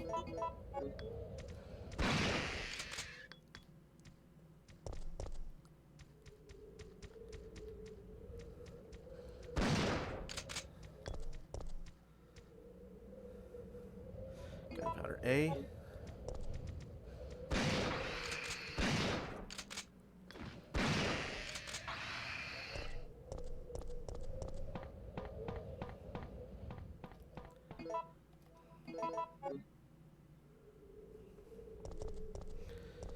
More of those Hunter Gammas.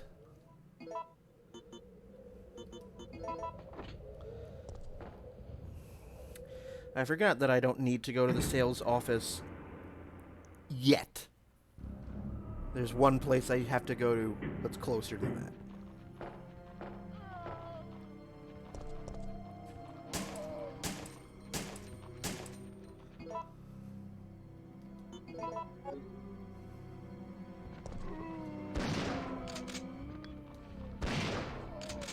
Multi-headshot. Nice.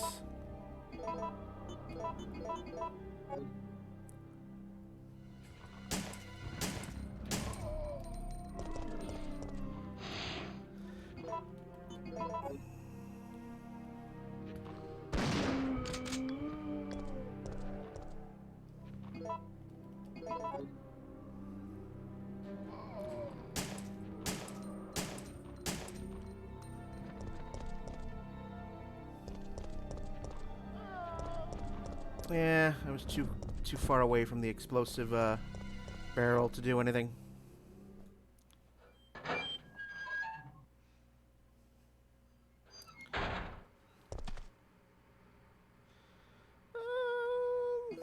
Yeah, I've got room. I'll take it.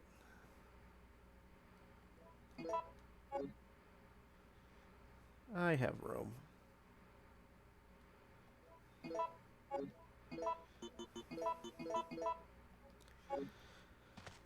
A lot of herb that Jill uses in this game.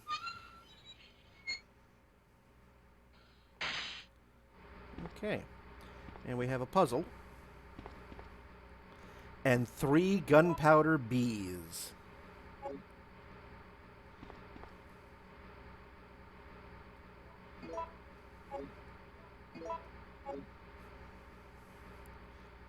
I'm going to combine 2 of them because I want the shells.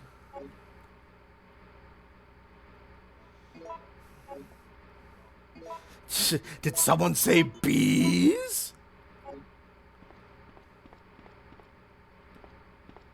When operating the transformer, be sure to set this power transmitter to manual mode.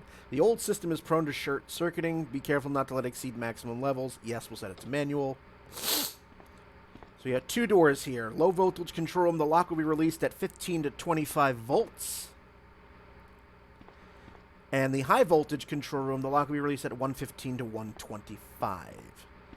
So you got a 115 to 125 and a 15 to 25.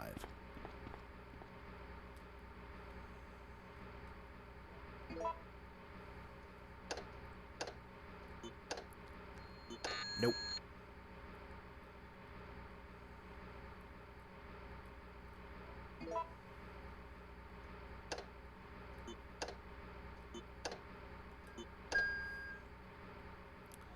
So that opens up the first room.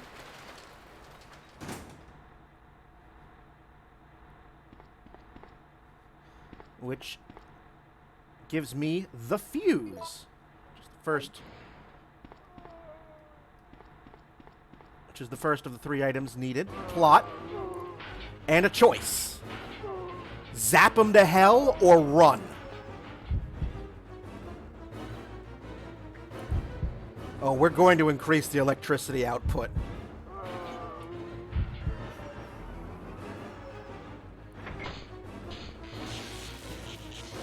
No, there's an item in here that I need.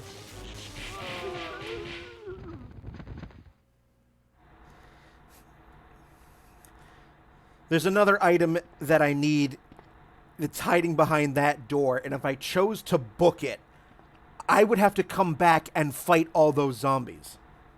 What's behind this door is the grenade launcher. I'm not going to keep you in suspense.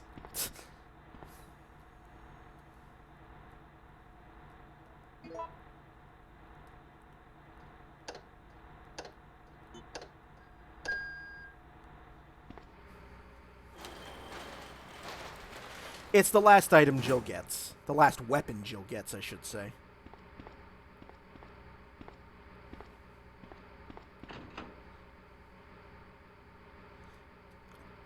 Yep, the grenade launcher. That's all there is.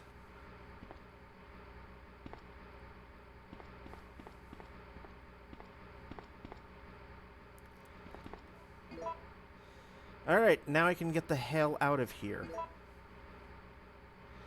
And get back to the item box so I can create more things. Yeah. Had I chose to book it, I would have burst through that door.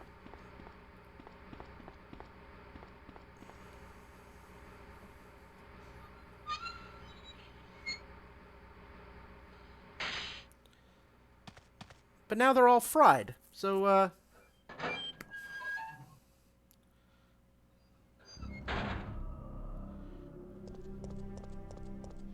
well, most of them are fried at any rate. And you're a dead body. Dead body blending into the background. Loot it!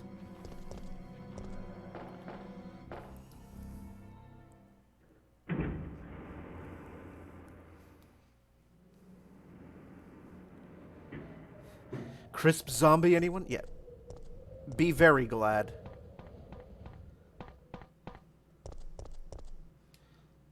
His expression shows intense agony and pain. We've already looted him. So.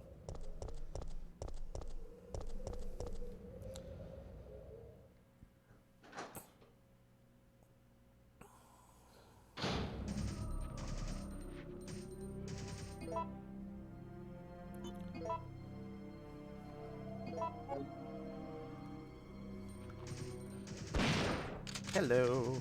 Out of my way.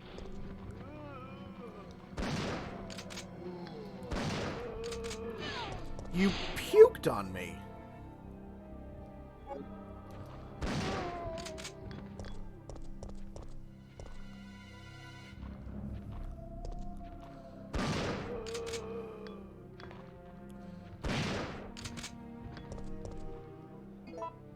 Now I'm officially out of shotgun shells, but that's not going to matter in a second. I'm about to get a bunch more.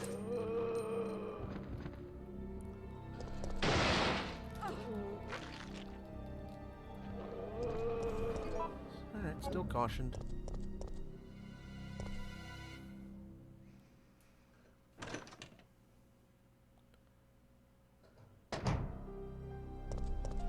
Okay. Let's do this. The fuse can go back. Green herb can come out.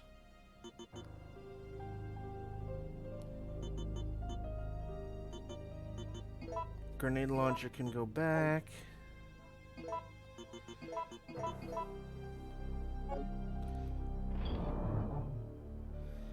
so I'll put that fully mixed herb over here. Here for poison stuff, but don't need you at the moment. Take out the... Put gunpowder C away.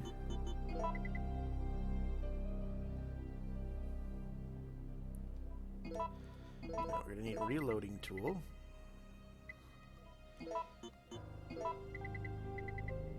And do I have any more gunpowders? No, I've already used them. Okay.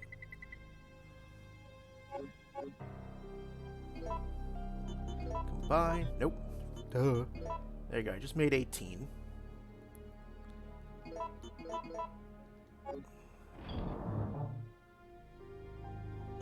Put the reloading tool back. I don't need to save it yet, but I do. I will need the wrench very soon. So I should take that.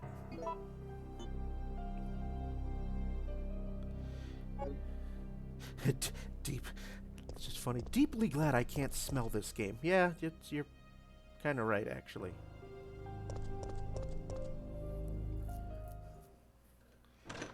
We'll keep one. Because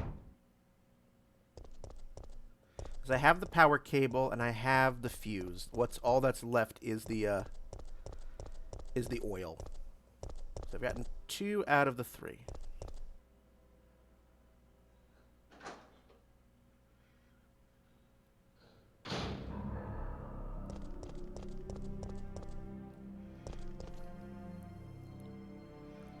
Ooh, hello. I'm gonna go right back to that item box. Alright, you have a good night, Schlifty. Thank you for stopping by. Enjoy your weekend. I will see you, very likely, on Monday when I continue this game. Again, thank you so much for stopping by.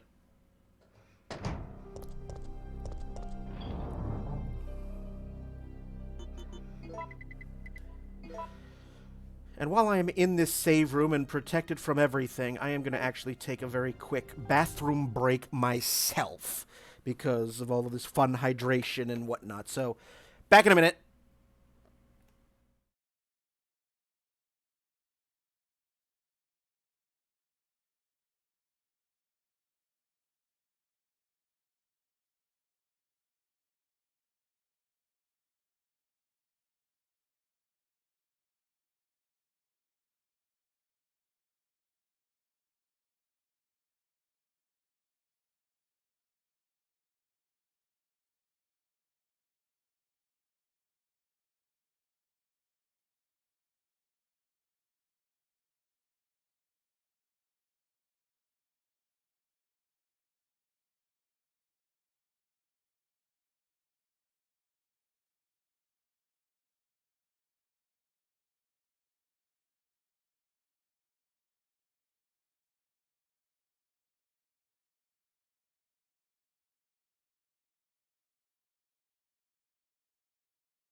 You know, a little bird told me while I was pissing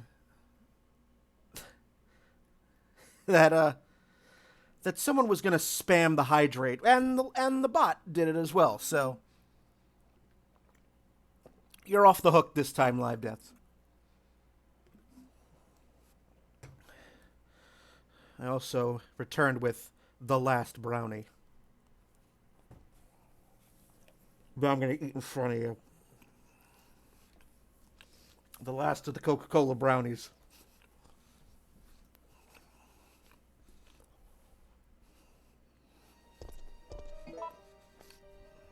All right.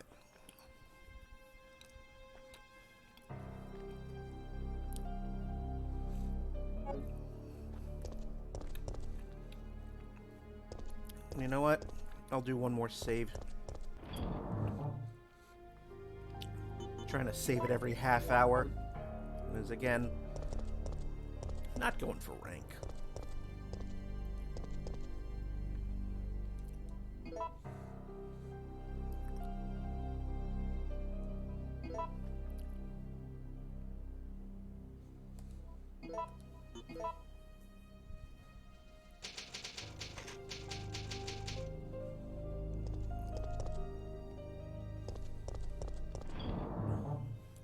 Just having fun.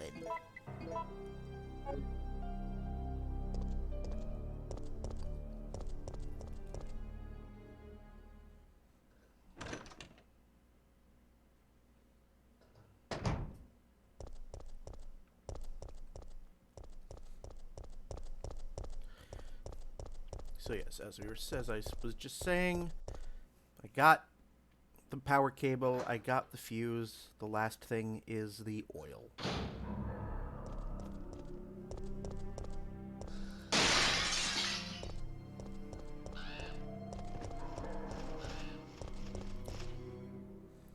You know, even though I know the jump scares are coming,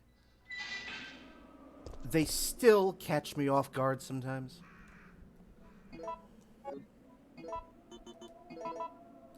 And this is why I don't always pick up the herbs at once.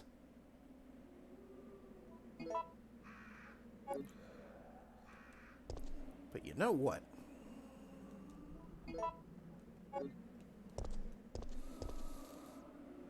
Since these are the only blue herbs I'm going to have for a while.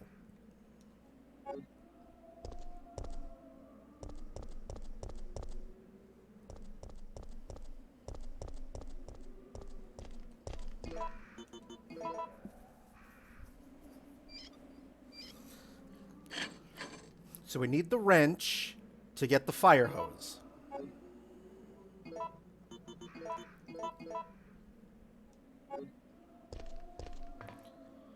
Again, who designed this city?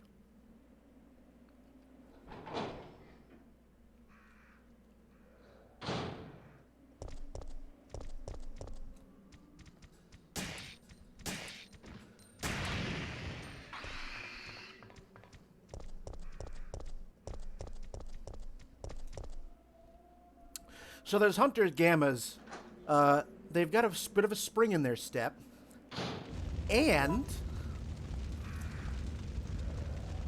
not only can they jump and prance, they can also poison you. That's why they give you those blue herbs, because they can poison.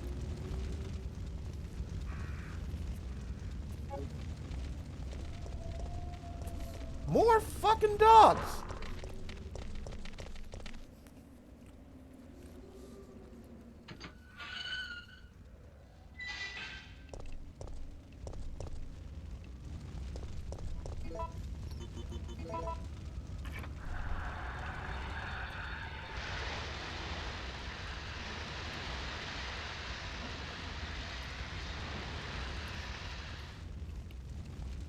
Alright.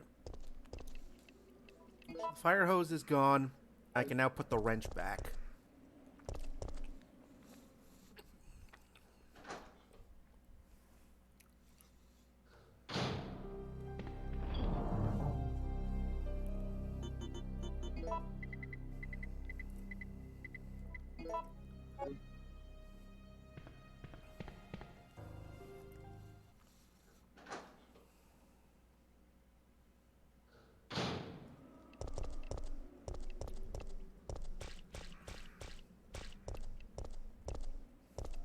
Although, you know what? I'm genuinely curious.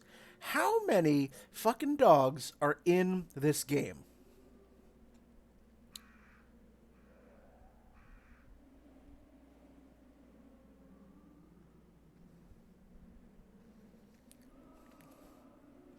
Oh. Depending on certain situations, there's at minimum 27, at most 32.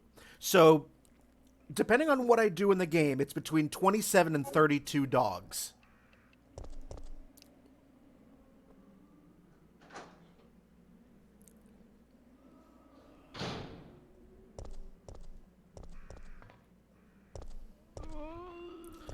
More blue herb, which means I'm going to be seeing more of those frickin' hunters in just a second.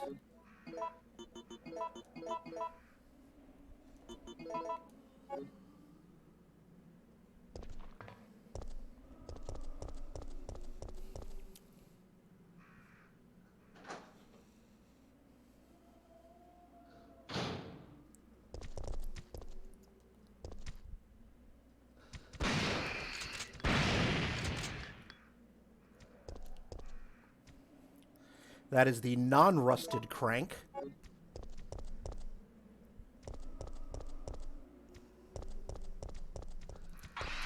Ho!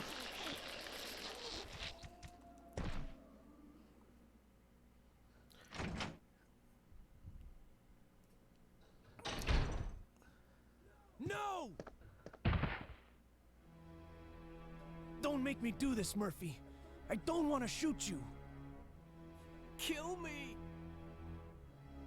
I finished. Not human. Wait, we don't have to do this. Please hurry. Before I lose conscious.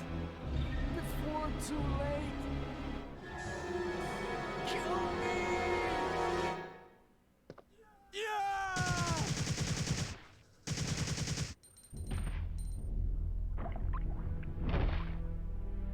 Murphy. Why? No. No.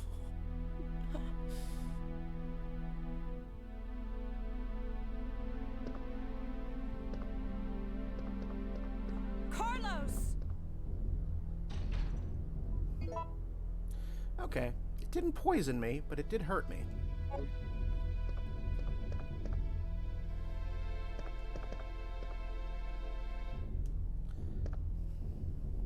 Business facts. How many Nemesis are in this game? Just the one. Or do you mean how many times does he show up? Business facts. Order sheet. The liquid medicine named VTJ98 is suitable to cultivate the NET-type virus. Therefore, we will need to order additional quantities of it. UE 6th Laboratory. First aid spray.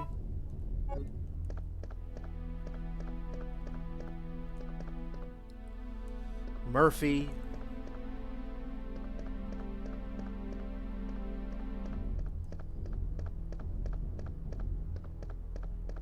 Chemical storage. Access to the storage is controlled by the computer. Computer. Product catalog and company brochures.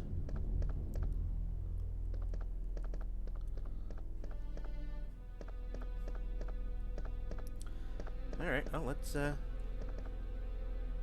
Manager's report. Before you begin your new position, please allow me to give you some advice. Some of the medicine in the storage room are unstable, and their quality will deteriorate under changing temperatures or humidity. Therefore, you must remember to keep the temperature the same in the storage room at all times. You should personally check it every day. Although the computer checks it around the clock, a machine is not perfect. Try and remember that a machine is no more than a tool to be used by people.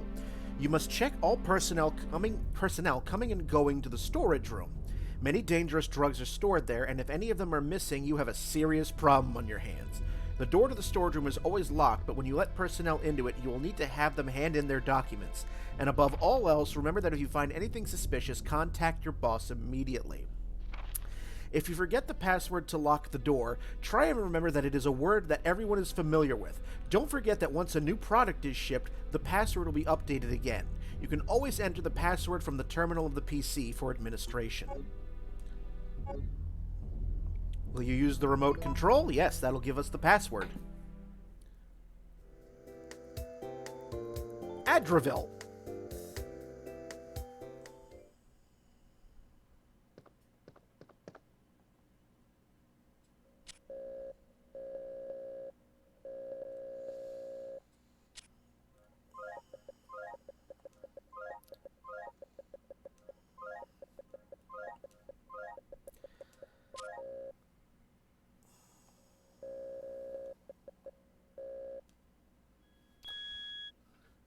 Just watch the commercial and guess the password.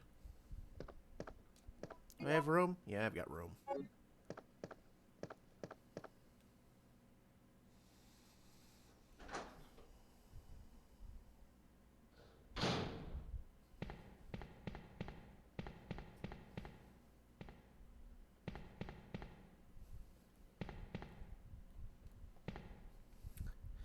There's the oil additive. Anything else in this room before I get the hell out of here? And what invariably is going to happen is a zombie invasion, because that happens every time I get an item.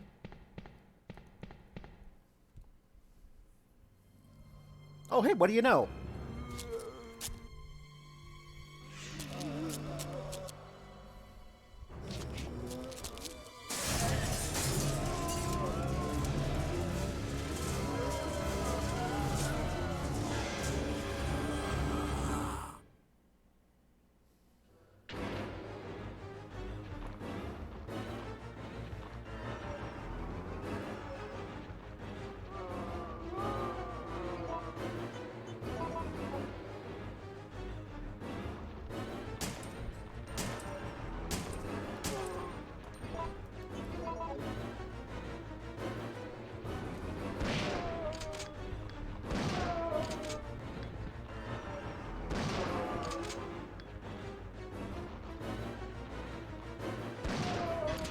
Oh, now you fire it. Yes, they can.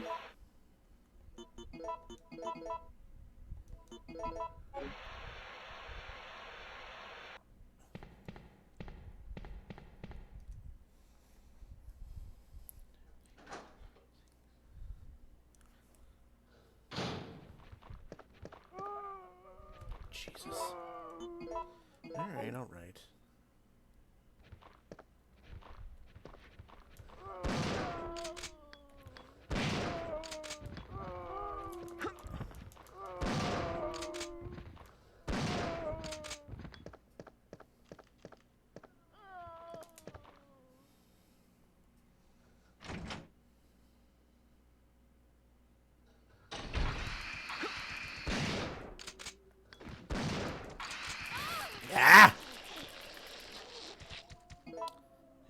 an orange caution.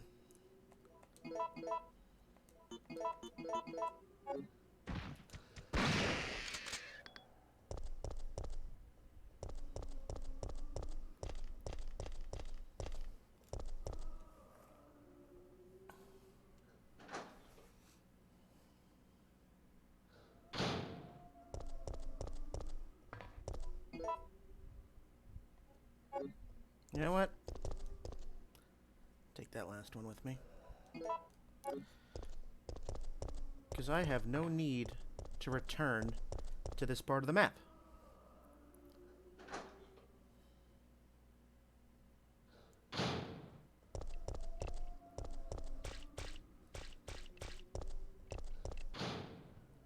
Oh, hi!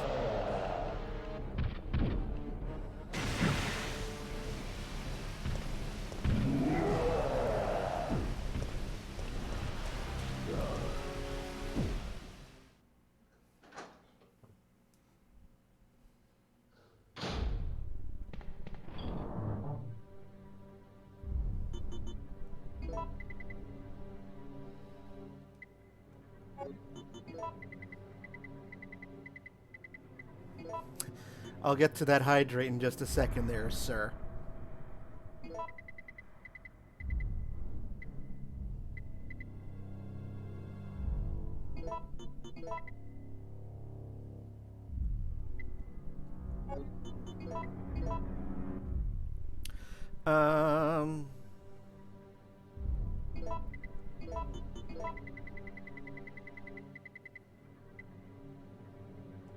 I'll take that mixed herb.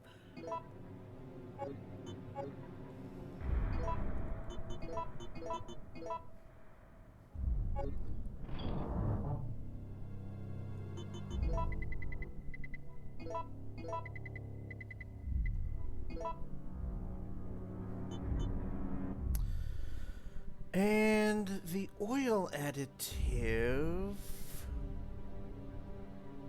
I can put back for the time being.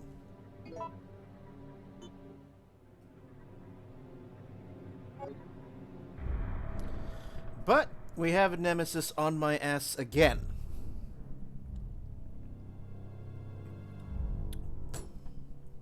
Fucking prick.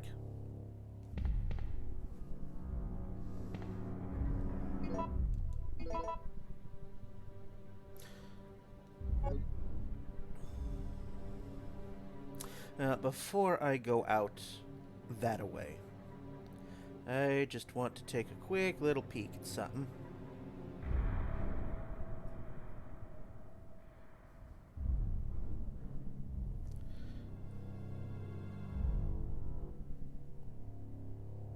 Okay.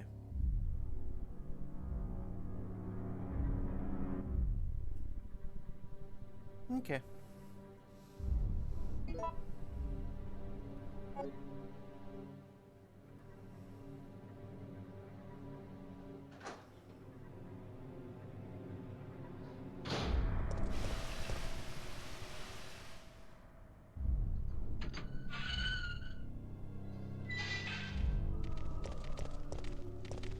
Why Nicholas?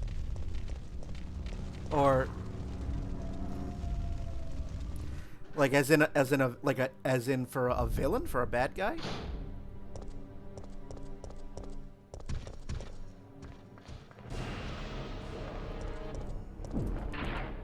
Oh, that's right. And if you didn't notice, Nemesis is also armed with a rocket launcher. Don't know where the hell he acquired it, but he got one.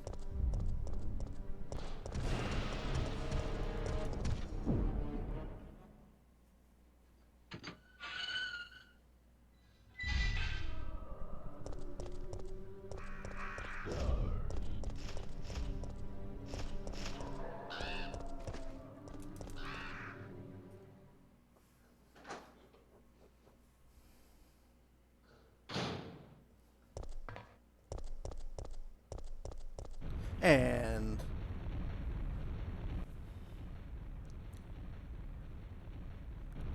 there's an earthquake, and I'm just gonna shake.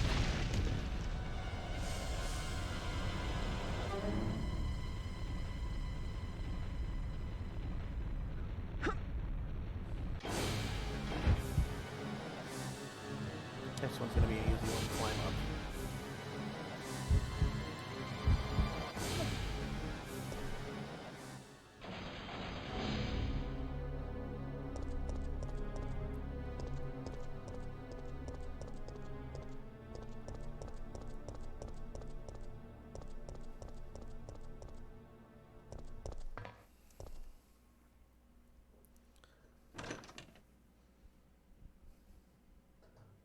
Yeah, he wasn't equipped with a rocket launcher initially. When he burst through after coming out of the sales office, that's when you could notice it in his left hand. All right, so far so good.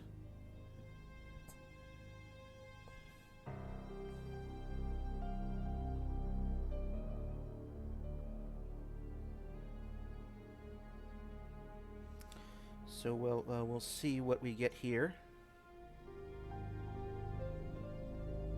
I think we're good for the moment.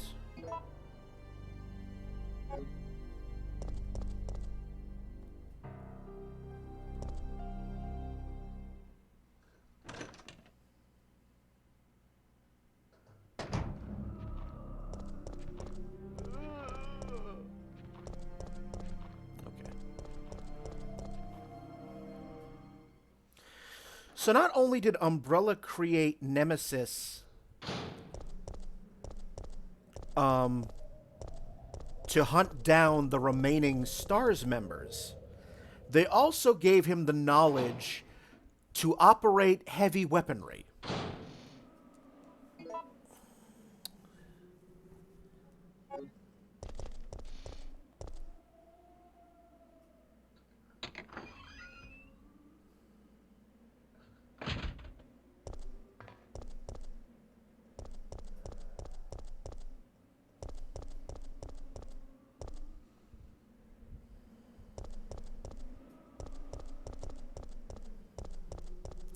Which is something neither the first Tyrant nor Mr. X knew.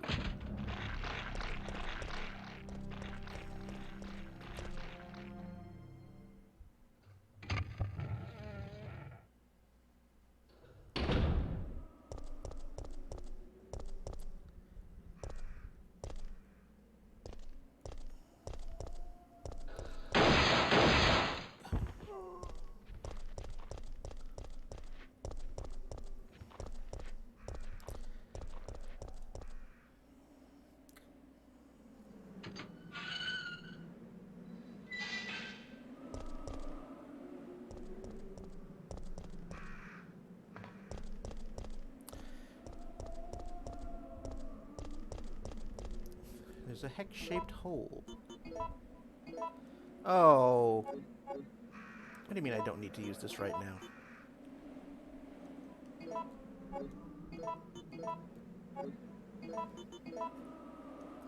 Oh.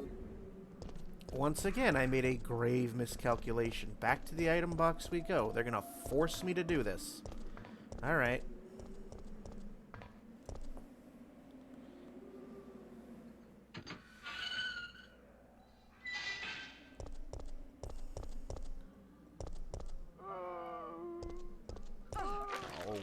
Come on.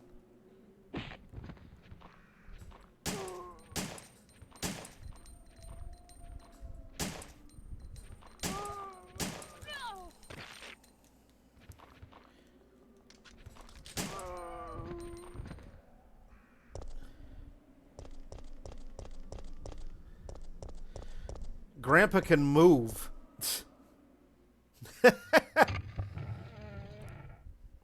It is. It's like, I don't know what Capcom decided on each game for zombie noises.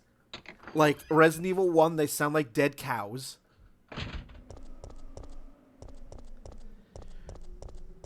Resident Evil 2, they sound a bit more normal. And then Resident Evil 3, they just sound like grumpy old men.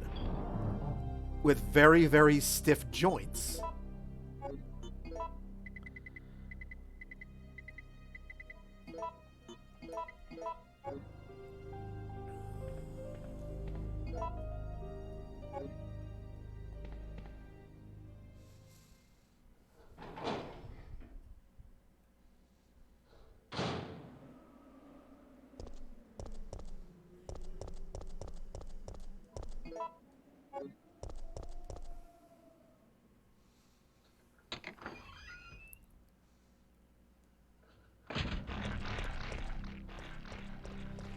That is something that regularly catches me off guard, though, with this game, because I'm so used to Resident Evil 1 and 2, where they move so slowly. So slowly. And then in this game, oh my god, they can move.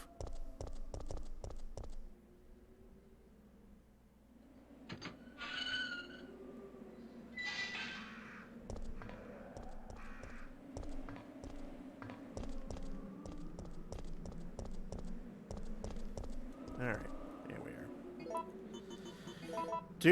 Use the rusted crank, it's gonna break. Yep, because it's rusted.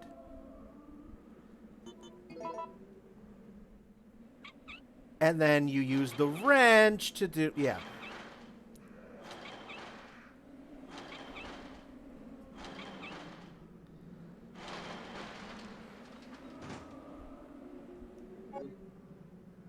You no longer need the wrench. Will you get rid of it? Yep, that is it. It's all you needed.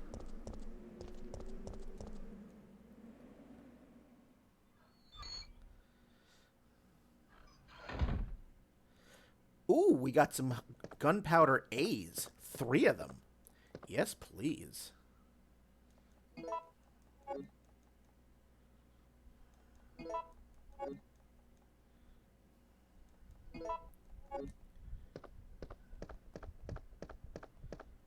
Car wash equipment.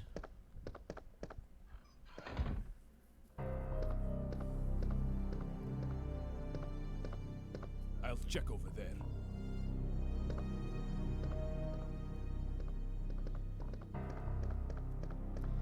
First aid spray.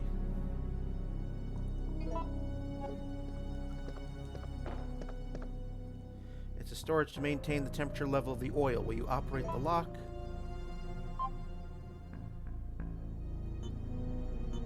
Okay.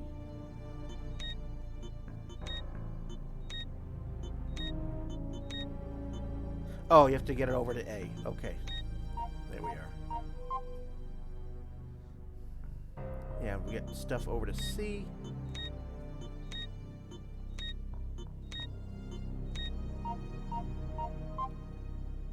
You still have to get stuff over to C.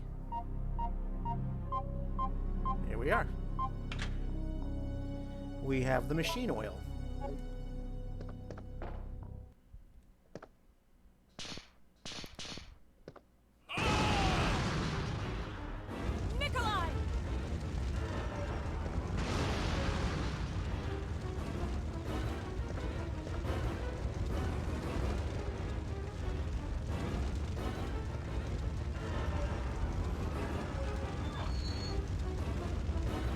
Came and figured it out.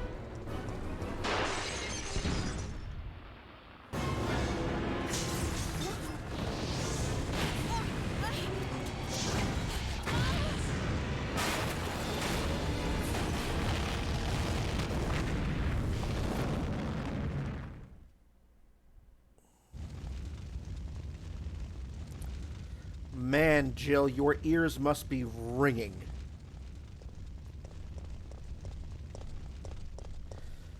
But now we can go back to the item box and do all the things. So we're going to do that right now.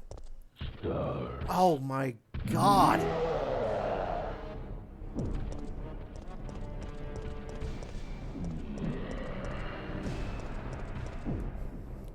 I mean, it's time to save it again anyway, which is a smart idea. Just...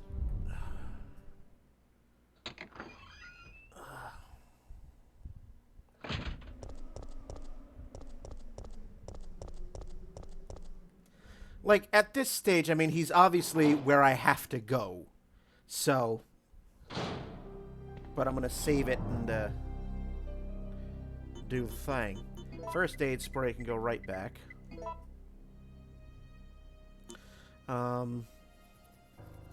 Let's make some stuff. I've got a C. There's a B.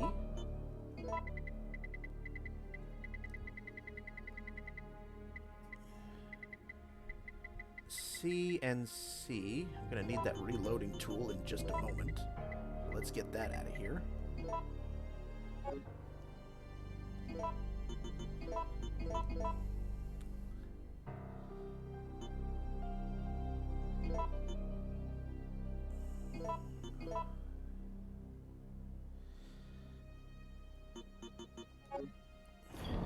Time to mix some gunpowders.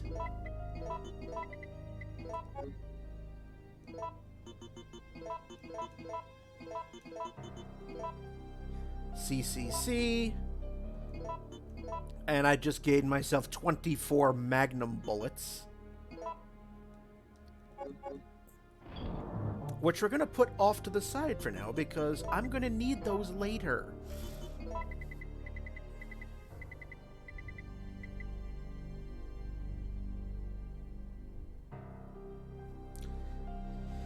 And if I remember correctly...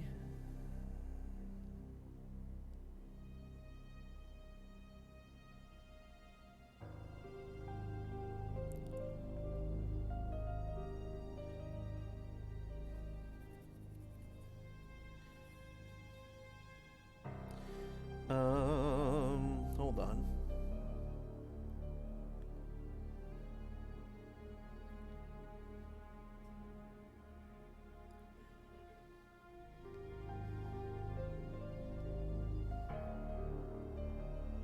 Yes, alright.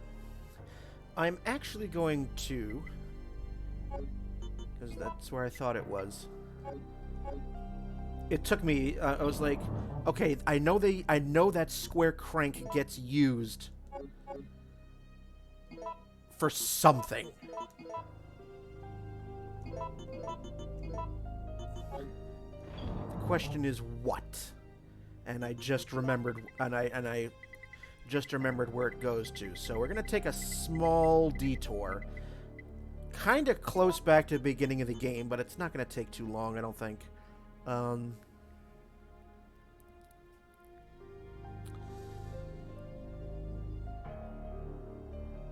said I was gonna save it, so let's do that.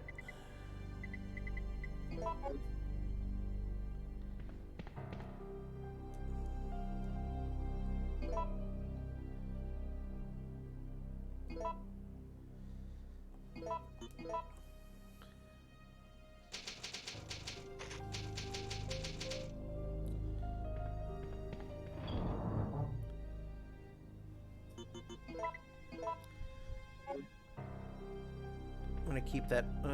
No, you know what? I don't need this at the moment because I know where I need to go for my little detour.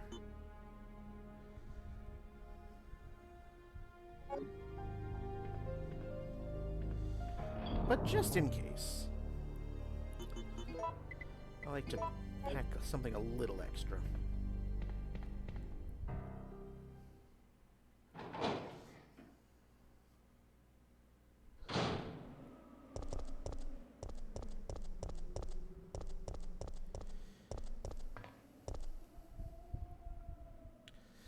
I have to go kind of, sort of close to the beginning of the game, but that's not going to take too long.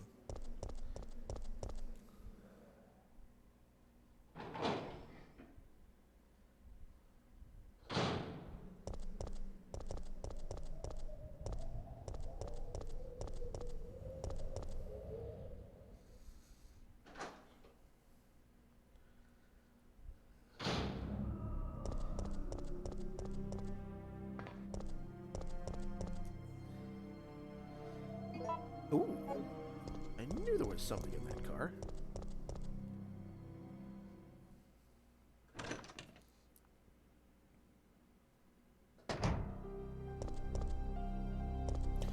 Just in terms of where we are in the game, we are getting actually pretty close to the halfway point.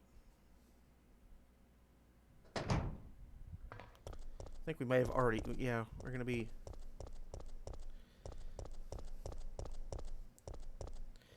Because, yeah. I'm only taking this side detour because if I remember correctly, where I need to use that square crank is going to give me a significant bounty of stuff. Stuff that's going to come in handy later on.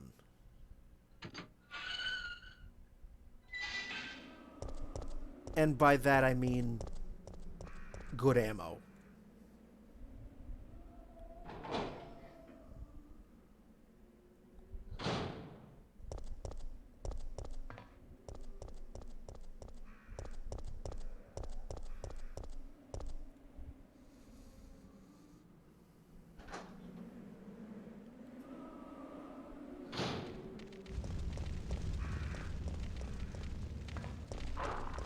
Missed.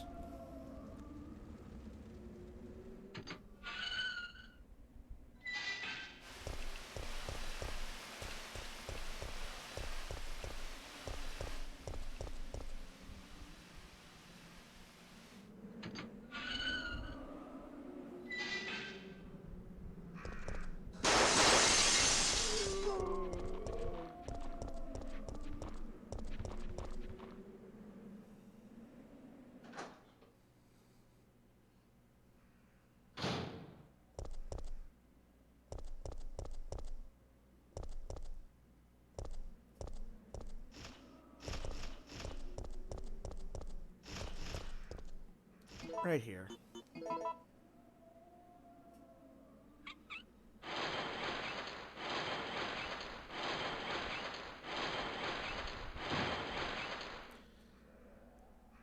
And that crank is gone. It's a one-time use item, and in here we have 18 grenade rounds.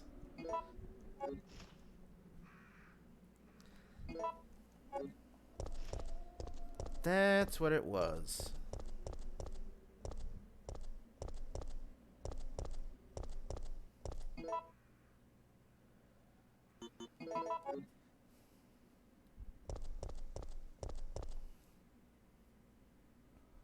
It's a one-time use thing.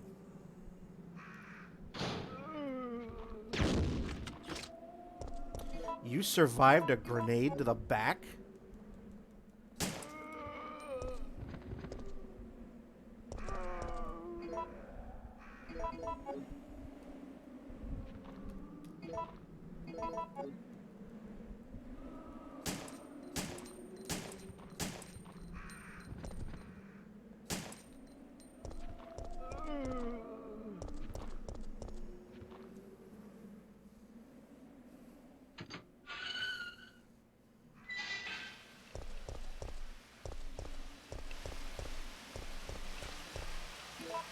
Okay. That's what I wanted. Alright, so...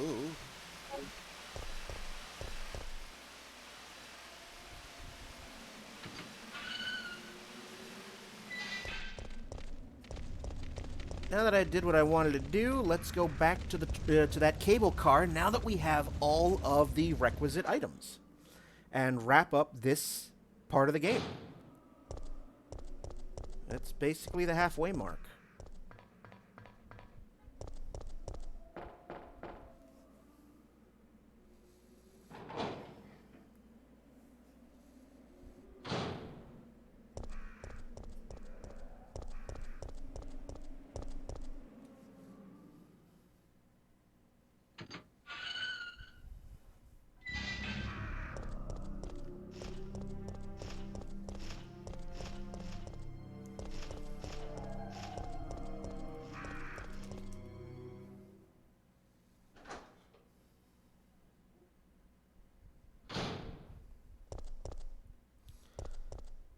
Which means we're going to probably run into our good friend and buddy old pal Nemesis again.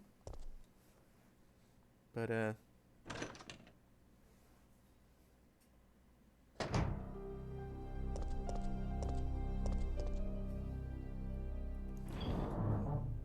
well grab the stuff now. Fuse. Machine oil. Oil additive. Power cable. Combine the additive with the machine oil to get the mixed oil. There we are. We have all the stuff.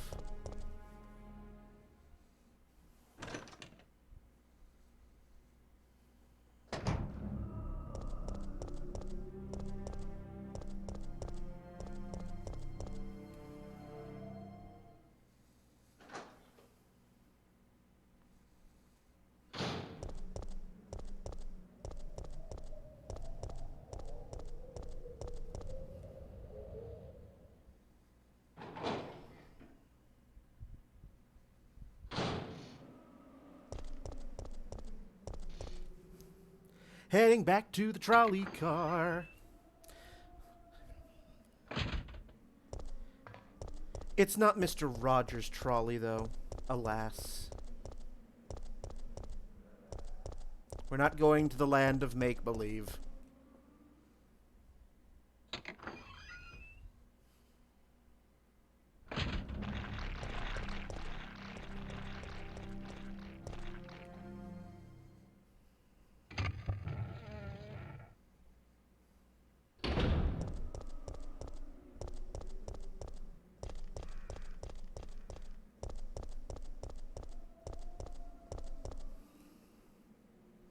Disappointing trolley. I know.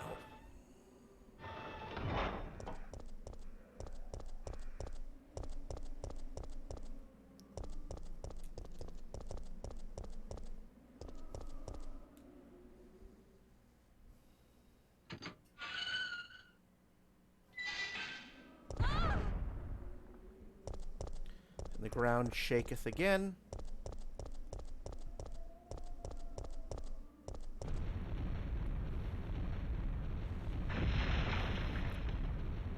Why you stand still? We fall through. And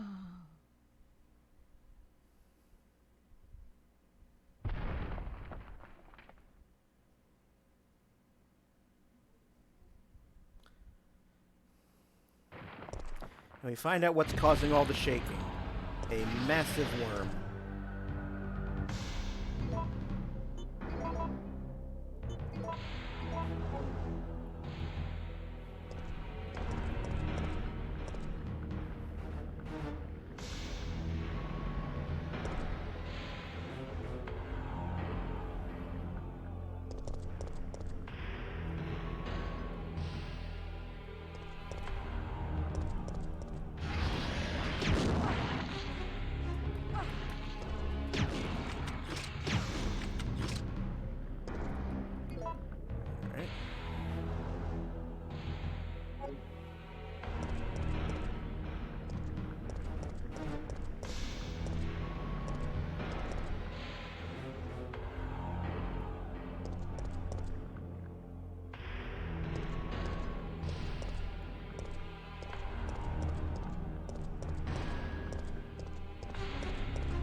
Yeah, there's two of these.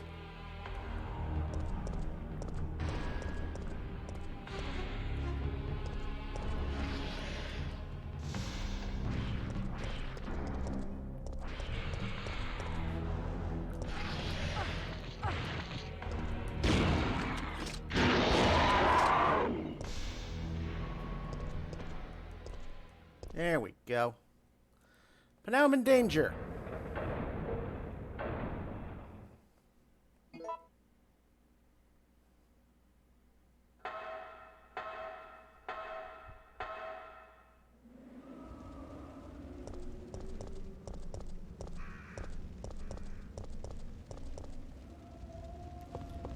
Because that worm does a fucking number on you.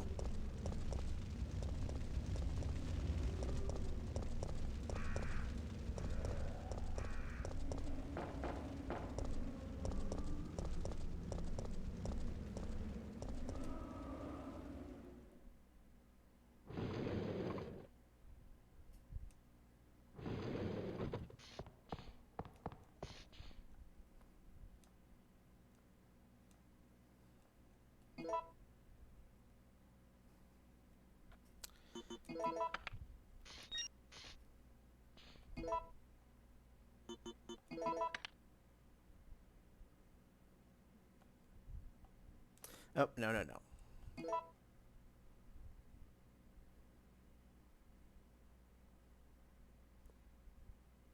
Hello? Thank you.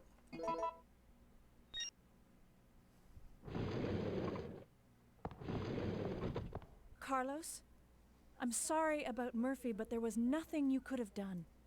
Yeah, you're right, Jill. I'll operate the cable car. Nikolai won't be joining us. Come on, let's go. All right.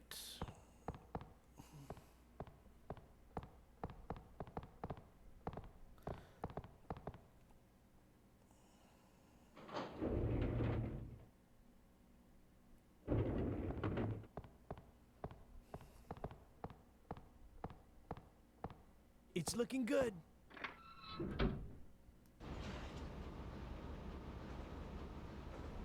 And we're moving.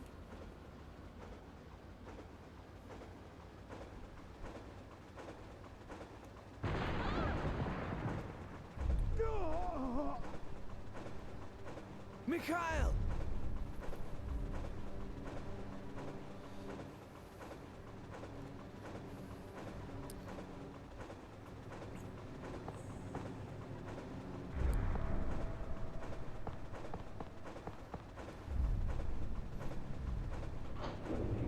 Disappointing trolley is on the go. Mikhail!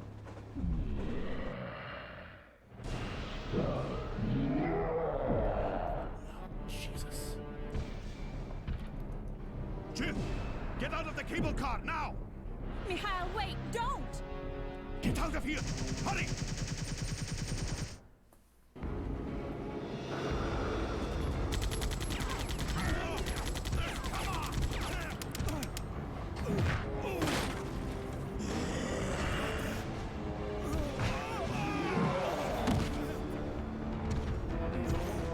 Just a little closer.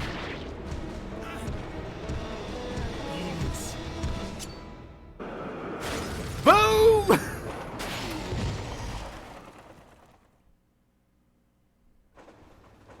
Mikhail. However,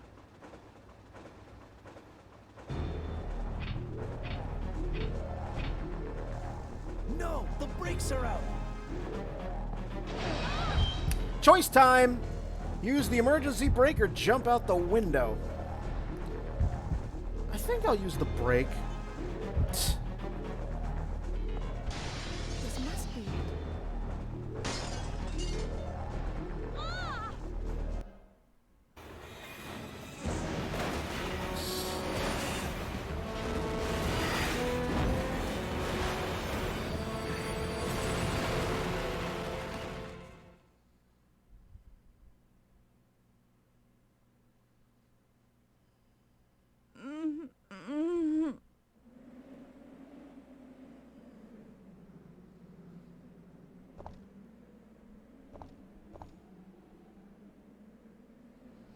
And we are in front of the clock tower in the picture.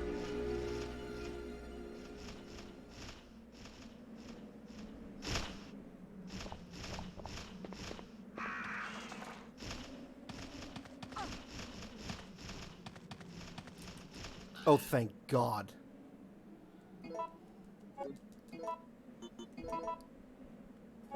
Because it's like, we're at the point where those... You're in danger, the crows can kill you.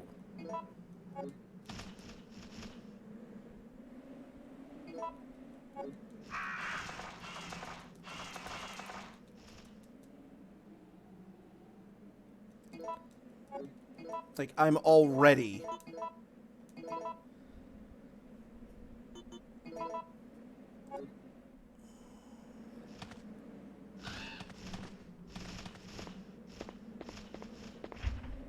Locked from the other side. That's also part of the reason why I chose the part of the reason why I chose to use the brake, because I remembered that by using the brake, I end up right in the courtyard.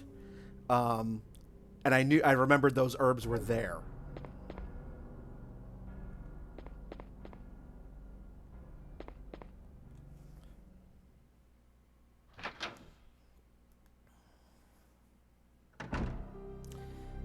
And a blessed save point right here at the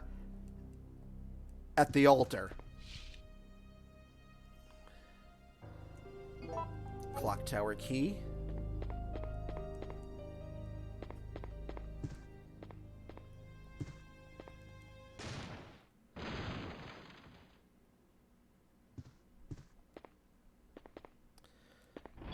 And I am gonna save it.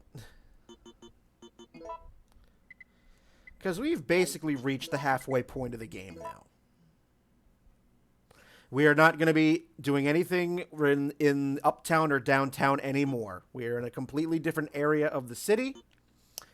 And, yeah.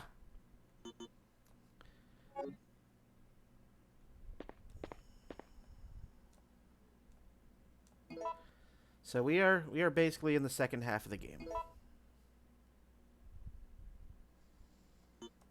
Use file 2. We'll see how much further we get with the remaining 15 minutes or so. But I'm going to need you. I'm going to put one of you back. Actually, I'm going to put both of you back. I'm going to take one of the fully mixed herbs. And you know what?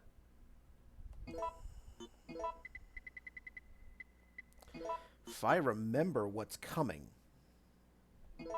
I don't think it happens now. But it's going to happen.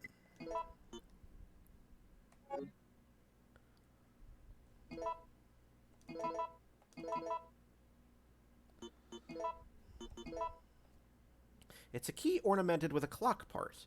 It is a screw-shaped ornament to put a round-shaped object.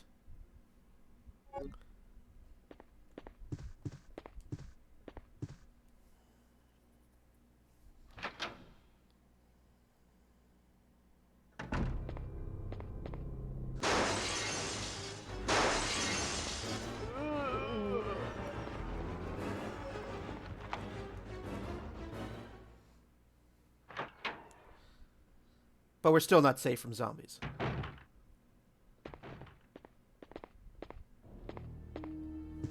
Carlos, I don't believe it. You're alive. I'm not sure how we're gonna get out of this town. What are you talking about? We made it! You don't get it. They have no intention of letting us make it back alive. Do you really think we can trust their great evacuation plan? Huh, it's just a piece of paper. But we don't have any other choice than to trust them right now. No, if we're gonna die, then we should get to choose when it happens. Nice. So that's it then, huh? You're giving up? No. I can't handle it. There were 6 zombies in that room, Carlos. So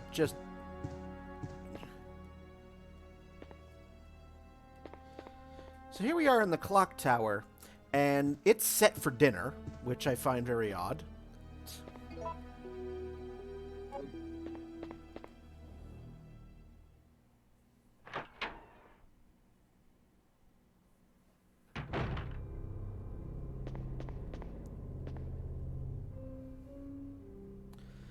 Oh, mine thrower. I forgot about that. Operation instruction. Order for the UBCS Echo Team. Wipe out the downtown area of the infestation and then evacuate the remaining citizens to the clock tower. Among the civilians, remember to give priority to the employees of Umbrella's affiliates. Remember to stay alert because the infected have a high endurance rate and will strike without hesitation. Evacuation procedure. Once the mission is complete, or when it becomes too impossible to accomplish, evacuate immediately. We'll deploy a helicopter that is waiting in the suburbs to the yard in front of the clock tower. When you are ready for evacuation, ring the bell of the clock tower to signal the helicopter. So that's what we are doing here.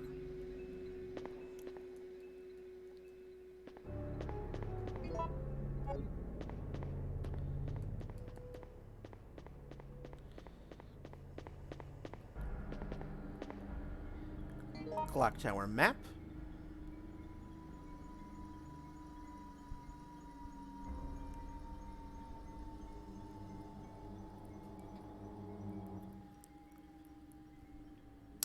See, had I chosen the other option, you know, jump from the window, I would have wound up where that S is that's currently black. So I was near a save room either way, but the courtyard had the herbs that I so desperately needed.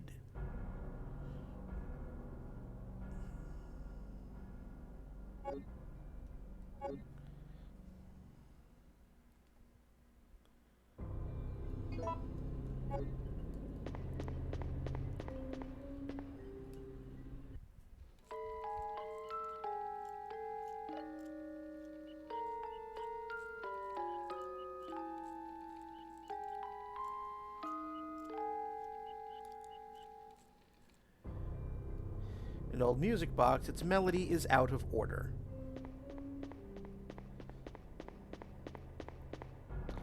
So that is the room I came in. That now takes me to the front of the courtyard.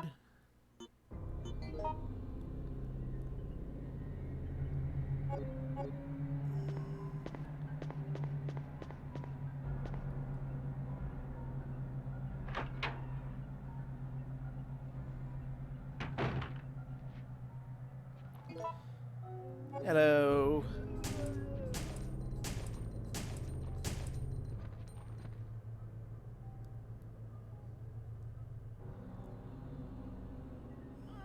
Yep. Get up.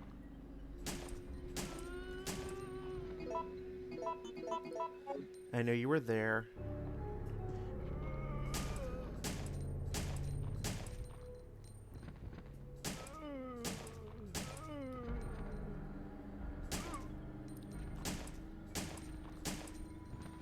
All zombies that are very near a save room, get the fuck out immediately.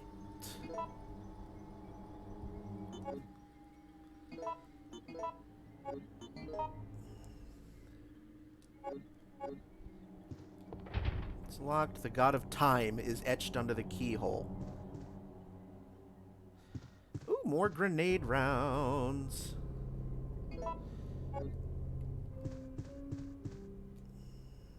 Is that where the save room is? Yeah.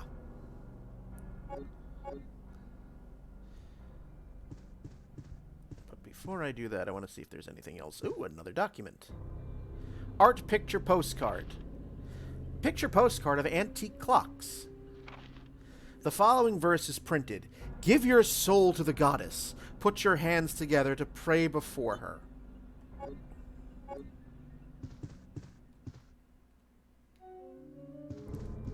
Aha.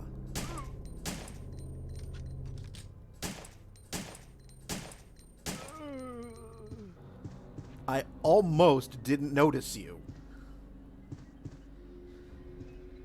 I see that ink ribbon. That's all right.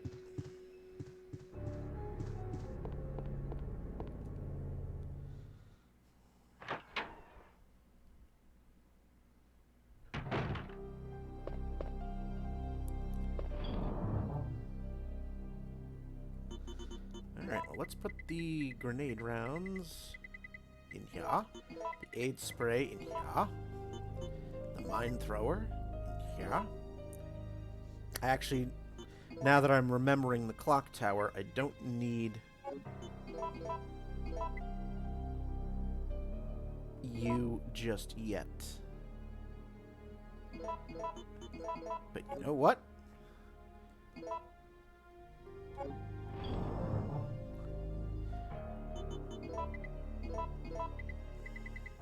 gonna hold on to the Magnum anyway.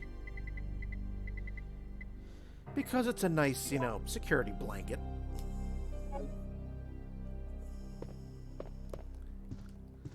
And we are very nearly done with the proceedings for the evening, so I'm just gonna sweep the area.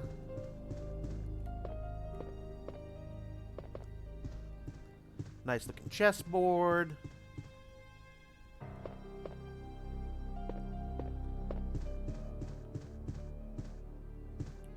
Oh yeah, I said I was going to go back for those ink ribbons.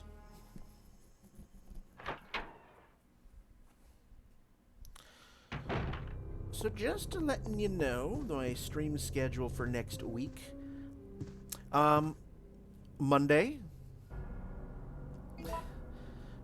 I will be doing, again, more of this. We'll probably be finishing it. I don't know yet if I am doing an art stream next week. But we'll see. If not, then maybe another stream. I'm going to be changing the days that I'm doing art streams. They're going to be moving from Wednesday to Tuesday nights. Because plans have changed. Usually Tuesday is a board game night that I do with friends online. But it has to be moved. Due to circumstances, it's going to have to be moved to Wednesday evenings. So if I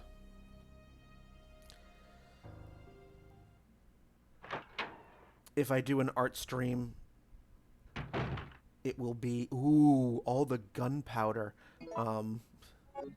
Be getting very excited for that. If I do an art stream, it'll be Tuesday night. Although I'm looking at next week, and Friday the 16th is my spouse's birthday. So I'm looking at that and I'm going, oh, I ain't streaming on Friday. I am not streaming on Friday next week. Someone might be a little cross if I stream on her birthday. I'm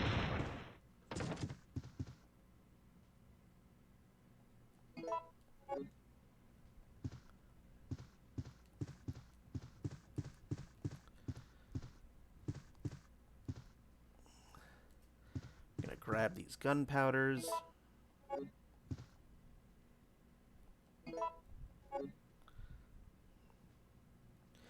I need shotgun shells, so I'm going to be taking the BB. So yes, next week's stream schedule is going to be anything else over here before I get out of here? Okay. There we go. So that's where I would have gone had I jumped out of the trolley.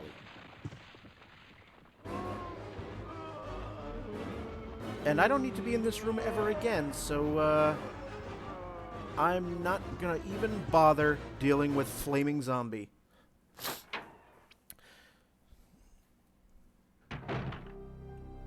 So next week I'll be streaming Monday and Tuesday.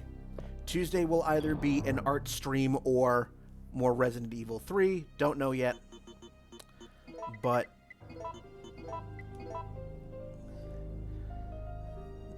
I ain't streaming Friday. So there we are. Let's save it and call it a night. Again, thank you so much for spending your Friday evening with me.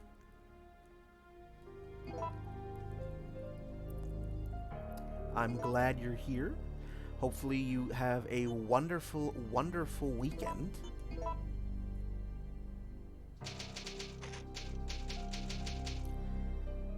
And as per usual, stay healthy, stay safe, wear a fucking mask, Go get your vaccine if you are able to. If you are eligible, please go get it. I got my first one on Monday. I'm getting the next one about 2.5 weeks from now. I am excited. So please stay safe. Enjoy the weekend. I will see you Monday night, 7:30 p.m. Eastern, right back here, and we're going to pick up exactly where we leave off. So I'll see ya. Night, everyone.